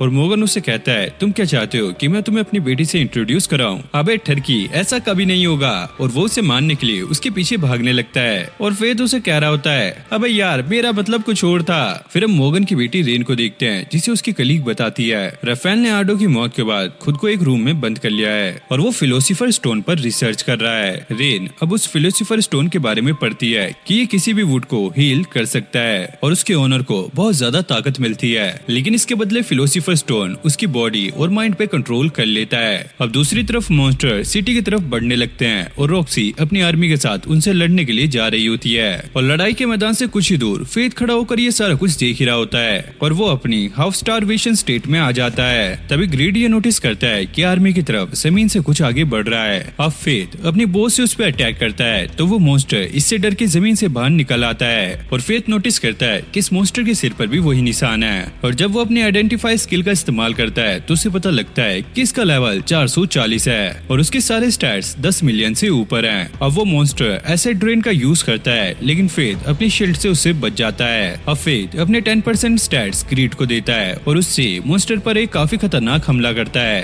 और ये अटैक लगते ही वो मॉन्स्टर यहाँ से गायब हो जाता है। फेथ नोटिस करता है कि वो मॉन्स्टर उसके पीछे से अब जमीन में जा रहा है। असल में इस मॉन्स्टर ने अपने आप को 2 हिस्सों में बांट लिया था, एक हिस्सा जो कि उस पर अटैक कर रहा था और दूसरा हिस्सा जो कि भागने की तैयारी में था। अब ये मॉन्स्टर रॉयल आर्मी की तरफ बढ़ने लगता है। फेथ उसे रुकाने की कोशिश करता है लेकिन उसके सामने 3 और मॉन्स्टर्स आ जाते हैं और फेथ ग्रैंड क्रॉस का इस्तेमाल करके उन तीनों को ही हरा देता है और फिर वो एक पावरफुल अटैक का यूज करके उस मॉन्स्टर पे हमला करता है और वो जमीन में जाके उस मॉन्स्टर पे लगता है, जिसके बाद ये मॉन्स्टर बाहर आ जाता है। तभी उस पर कोई और भी अटैक करता है और अब फेथ अपने अटैक से उस मॉन्स्टर को खत्म कर देता है, जिसके बाद फेथ की गटनी स्किल एक्टिवेट हो जाती है लेकिन ये मॉन्स्टर अभी भी जिंदा था और अब फेथ सोचता है कि ये क्या हो रहा है, मैंने तो इसकी सोल ले ली तो ये अभी भी जिंदा कैसे है। और जब वो ऊपर देखता है तो वहाँ पर एक बंदा होता है जिसने फेथ की तरह ही कपड़े पहने होते हैं और उसे ऐसा लगता है कि ये आयरिस है तो वो उस पर हमला करने के लिए आगे जाता है और ग्रीड उसकी स्वॉर्ड को देखकर कहता है ये तो मॉडल सीन का एक वेपन है, black gun sword and we, और मुझे नहीं लगता कि ये आयरिस है। और तभी वहाँ पर और भी बहुत सारे मॉन्स्टर्स आ जाते हैं जिसे देखकर ग्रीड ये समझ जाता है कि पहले जो उन पे अटैक हुआ था वो मैजिकल बुलेट्स थी जिसकी वजह से इसकी पावर बढ़ गई है और ये खुद को रेप्लिकेट कर सकता है। अब फेथ उस स्लाइम को खुद को निगलने देता है क्योंकि फेथ को अब एक स्लाइम की पावर मिल गई थी तो वो आसानी से इसे हरा देता है और अब वो उस बंदे से लड़ने के लिए जाने लगता है। ग्रीड फेथ से ये कहता है अगर तुम्हारे स्टैट्स अचानक से बढ़ गए तो तुम ओवरड्राइव में जा सकते हो। फेथ कहता है कि मुझे ये पता है लेकिन उससे पहले ये चीज हो मैं पहले ही इसे खत्म कर दूंगा। जिसके बाद वो एरो से इस बंदे पे अटैक करता है लेकिन ये बंदा उसे आसानी से ब्लॉक कर लेता है। ग्रीड उसे कहता है तुम अपने स्टैट्स देखो, तुम वहाँ तक पहुँच चुके हो जहाँ तक कि एक इंसान जा सकता है। अगर तुम्हें और भी पावरफुल बनना है तो तुम्हें अपनी ह्यूमन लिमिट्स को क्रॉस करना होगा, तुम्हें डोमेन ऑफ ई में जाना होगा जो कि उस लेवल को कहा जाता है जिसमें डिवाइन ड्रैगन है। और ये बंदा फिर से फेथ के अटैक को रोक देता है और उससे कहता है यहाँ तुम अपना समय बर्बाद कर रहे हो। अब ये बंदा अपनी मैजिकल बुलेट से फेथ पे अटैक करने लगता है। फेथ अपनी शील्ड की मदद से इसके अटैक को रोकने की कोशिश करता है लेकिन वो इसमें फेल हो जाता है और वो बुलेट्स फेथ को लग जाती हैं और फेथ के मुंह से खून गिर जाता है। वो समझ जाता है कि ये इंसान काफी ज्यादा पावरफुल है तो फेथ उसे हराने के लिए कुछ भी करने के लिए तैयार था। तभी उसकी गटनी स्किल एक्टिवेट हो जाती है और वो डोमेन ऑफ ई में पहुंच जाता है और फिर फेथ उस पर अटैक करता है जिससे वो उड़कर दूर जाने लगता है और फेथ को रोकने के लिए 2 स्लाइम वहाँ पर पहुंच जाते हैं। फेथ जोर से चिल्लाता है और कहता है मेरे रास्ते में मत आओ। ये सुनकर वो स्लाइम्स वहीं पर रुक जाते हैं। अब वो बंदा फेथ पे अटैक करने लगता है। फेथ उसके सारे ही हमलों से बचता है और मिट्टी को हवा में उछालकर मौका देख उस बंदे के मास्क को काट देता है और फेथ ये देखकर हैरान था कि ये बंदा और कोई नहीं नॉर्दर्न एलियस्टर है। नॉर्दर्न कहता है कि तुम आधे सही हो। फेथ कहता है इसका मतलब क्या है कि मैं आधा सही हूँ और नॉर्दर्न कहता है हाँ अच्छा सवाल है। तभी वो एक सीटी बजाता है और डिवाइन ड्रैगन उड़ता हुआ वहाँ पर पहुंच जाता है और वो रॉक्सी की तरफ जाने लगता है। फेथ उसे रुकाने की कोशिश करता है लेकिन नॉर्दर्न उस पर अटैक करने लगता है। मैं और डिवाइन ड्रैगन पूरी ताकत लगा देंगे रॉक्सी को खत्म करने के लिए। तभी वहाँ पे और भी स्लाइम मॉन्स्टर्स आ जाते हैं लेकिन फेथ वहाँ से भागने में कामयाब हो जाता है। अब डिवाइन ड्रैगन भी रॉक्सी की आर्मी के पास पहुँच गया था जो कि सभी लोग बाकी मॉन्स्टर से लड़ने में बिजी थे। रॉक्सी उन सभी से कहती है कि तुम यहाँ से चले जाओ, मैं इसे अकेले संभाल लूंगी। तभी अचानक से वो ड्रैगन रॉक्सी के सामने आ जाता है। रॉक्सी ये देखकर काफी ज्यादा हैरान हो जाती है और वो कुछ भी नहीं कर पाती लेकिन तभी वहाँ पे फेथ आकर उसके अटैक को रोक लेता है जिसके बाद ये डिवाइन ड्रैगन दोबारा से उन पे अटैक करता है। इस बार फेथ को उस अटैक को रोकने में काफी ज्यादा मुश्किल हो रही थी पर वो इस अटैक को तो रोक लेता है लेकिन इससे उसका मास्क टूट जाता है और रॉक्सी उसे देखकर कहती है फेथ क्या ये तुम हो? फेथ कहता है आपसे मिले हुए काफी ज्यादा टाइम हो चुका है। अब रॉक्सी जब फेथ की लाल आंखों को देखती है वो काफी ज्यादा घबरा जाती है। फेथ उससे कहता है जितना जल्दी हो सके तुम यहाँ से चली जाओ, मैं ज्यादा देर तक इस डिवाइन ड्रैगन को रोक नहीं सकता। सॉरी मैंने आपसे ये सारा कुछ छुपाया और आपने मेरे लिए जो भी किया उसके लिए शुक्रिया। इतना कह के वो डिवाइन ड्रैगन से लड़ने के लिए चला जाता है। रॉक्सी उसे रुकाने की काफी ज्यादा ट्राई करती है लेकिन वो नहीं रुकता और जब वो उस ड्रैगन के पास पहुंचता है वो देखता है कि नॉर्दन भी वहीं है। फेथ अपनी न्यू टेक्निक का इस्तेमाल करके ड्रैगन को इमोबिलाइज कर देता है, जिसके बाद वो नॉर्दन से फाइट करने लगता है। लेकिन फेथ को उससे लड़ने में प्रॉब्लम हो रही थी क्योंकि इसने अपने स्टैट्स ग्रेड को ऑफर किए थे, तभी जाके वो सीक्रेट आर्ट का यूज उस ड्रैगन पे कर पाया था। नॉर्दन कहता है नहीं, इसके 3 रीजन है। सबसे पहला, तुम आधे से ज्यादा पावर उस ड्रैगन को बांधने में लगा रहे हो। दूसरा, तुम डोमेन ऑफ ई में गए जिसकी वजह से तुम एग्जॉस्टेड हो। और तीसरा, अब मैं तुमसे लड़ने में सीरियस हो चुका हूँ। और फेथ उससे फाइट करते टाइम डिवाइन ड्रैगन से दूर नहीं जा रहा था। नॉर्दन ये समझ जाता है कि अगर ये इससे दूर गया तो इस ड्रैगन को बांध कर नहीं रख पाएगा। ये सुनकर फेथ पैनिक हो जाता है और उस पर अटैक कर देता है और इससे नॉर्दन को एक ओपनिंग मिल जाती है और वो फेथ पे अटैक करके उसका एक हाथ काट देता है। अब नॉर्दन उसे मारने ही वाला था, तभी फेथ उसके पीछे से आकर उसके अंदर तलवार घुसा देता है और नॉर्दन जिसे मारने वाला था वो एक इल्यूजन था। नॉर्दन कहता है तुमने ये सब करने के लिए अपने हाथ को सैक्रिफाइस कर दिया। ग्रीड कहता है ये तो सिर्फ एक छोटी कीमत थी। जिसके बाद ये लोग इसे मार देते हैं। तभी उसकी गटनी स्किल एक्टिवेट हो जाती है और वो एक अजीब सी जगह पर पहुंच जाता है जहाँ पर उसे हैनल मिलती है और वो कहती है मैंने तुम्हें कितनी बार फोन करने की कोशिश की थी और मेरा नाम लूना है और शुक्रिया मुझे मानने के लिए। तभी फेट के नीचे की जमीन टूटने लगती है और नीचे काफी सारे मॉन्स्टर्स होते हैं। लूना कहती है कि मैंने अभी तक इन्हें रोक कर रखा हुआ था। फेट समझ जाता है कि लूना की वजह से उसने अपनी गटनी स्किल पे से कंट्रोल नहीं खोया और ये लड़की कहती है कि अब मैं इन्हें नहीं रोक पाऊंगी और अगर तुमने डिवाइन ड्रैगन को भी खत्म कर दिया तो तुम खुद पर कंट्रोल नहीं रख पाओगे।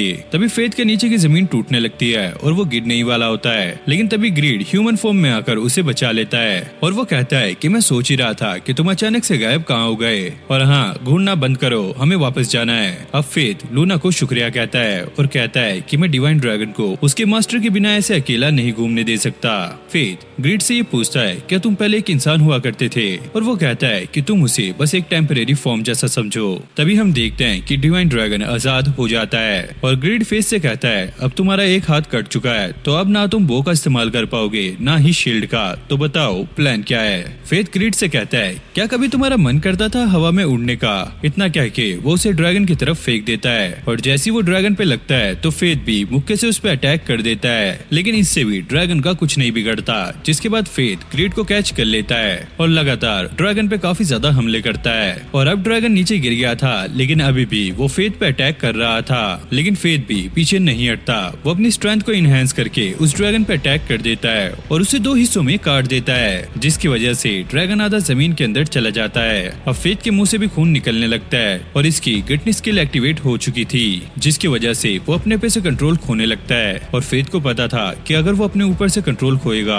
तो वो इस डिवाइन ड्रैगन से भी काफी बड़ा खतरा बन सकता है। तो इसीलिए वो अपने सारे स्टैट्स ग्रीड को दे देता है, क्योंकि अगर वो खुद पे से कंट्रोल भी खोए तो वो ज्यादा तबाही ना मचा पाए। और ग्रीड को स्टैट्स मिलने के बाद अब उसका लेवल अप हो चुका था और अब फेथ बेहोश होकर नीचे गिर जाता है। तभी वहाँ पर माइनी भी पहुंच जाती है जो कि फेथ से ये कहती है मैंने तुम्हें पहले ही वार्न किया था कि अगर तुम ऐसे ही लगातार लड़ते रहोगे तो तुम अपने ऊपर से कंट्रोल खो दोगे। और वो कहता है क्या करूं, सिचुएशन कुछ ऐसी हो गई थी, चलो ये सब छोड़ो, जल्दी करो, मुझे मार डालो। और माइनी उसे मारने वाली होती है लेकिन रॉक्सी आकर उसे रुका लेती है। फेथ रॉक्सी को यहाँ से जाने के लिए कहता है क्योंकि वो नहीं चाहता कि वो इसे ऐसी हालत में देखे। जिसके बाद ये आपस में बातें करने लगते हैं और अब फेथ की गटनी स्किल भी शांत हो जाती है और वो पहले से काफी अच्छा फील कर रहा था। और फेथ इस चीज के लिए भी खुश था कि रॉक्सी ने उसे ऐसे देखकर उससे नफरत नहीं की और वो रॉक्सी के पैरों पर ही बेहोश हो जाता है। और फिर जब फेथ की आंखें खुलती है तो वो एक रूम में होता है, उसे नहीं पता था कि वो कब से सो रहा है। तभी माइनी और आयरिस वहाँ पर पहुंच जाती हैं और वो उससे कहती हैं कि तुम पिछले 8 दिनों से सो रहे हो। आयरिस को वहाँ पर देख के फेथ को बिल्कुल भी अच्छा नहीं लगता।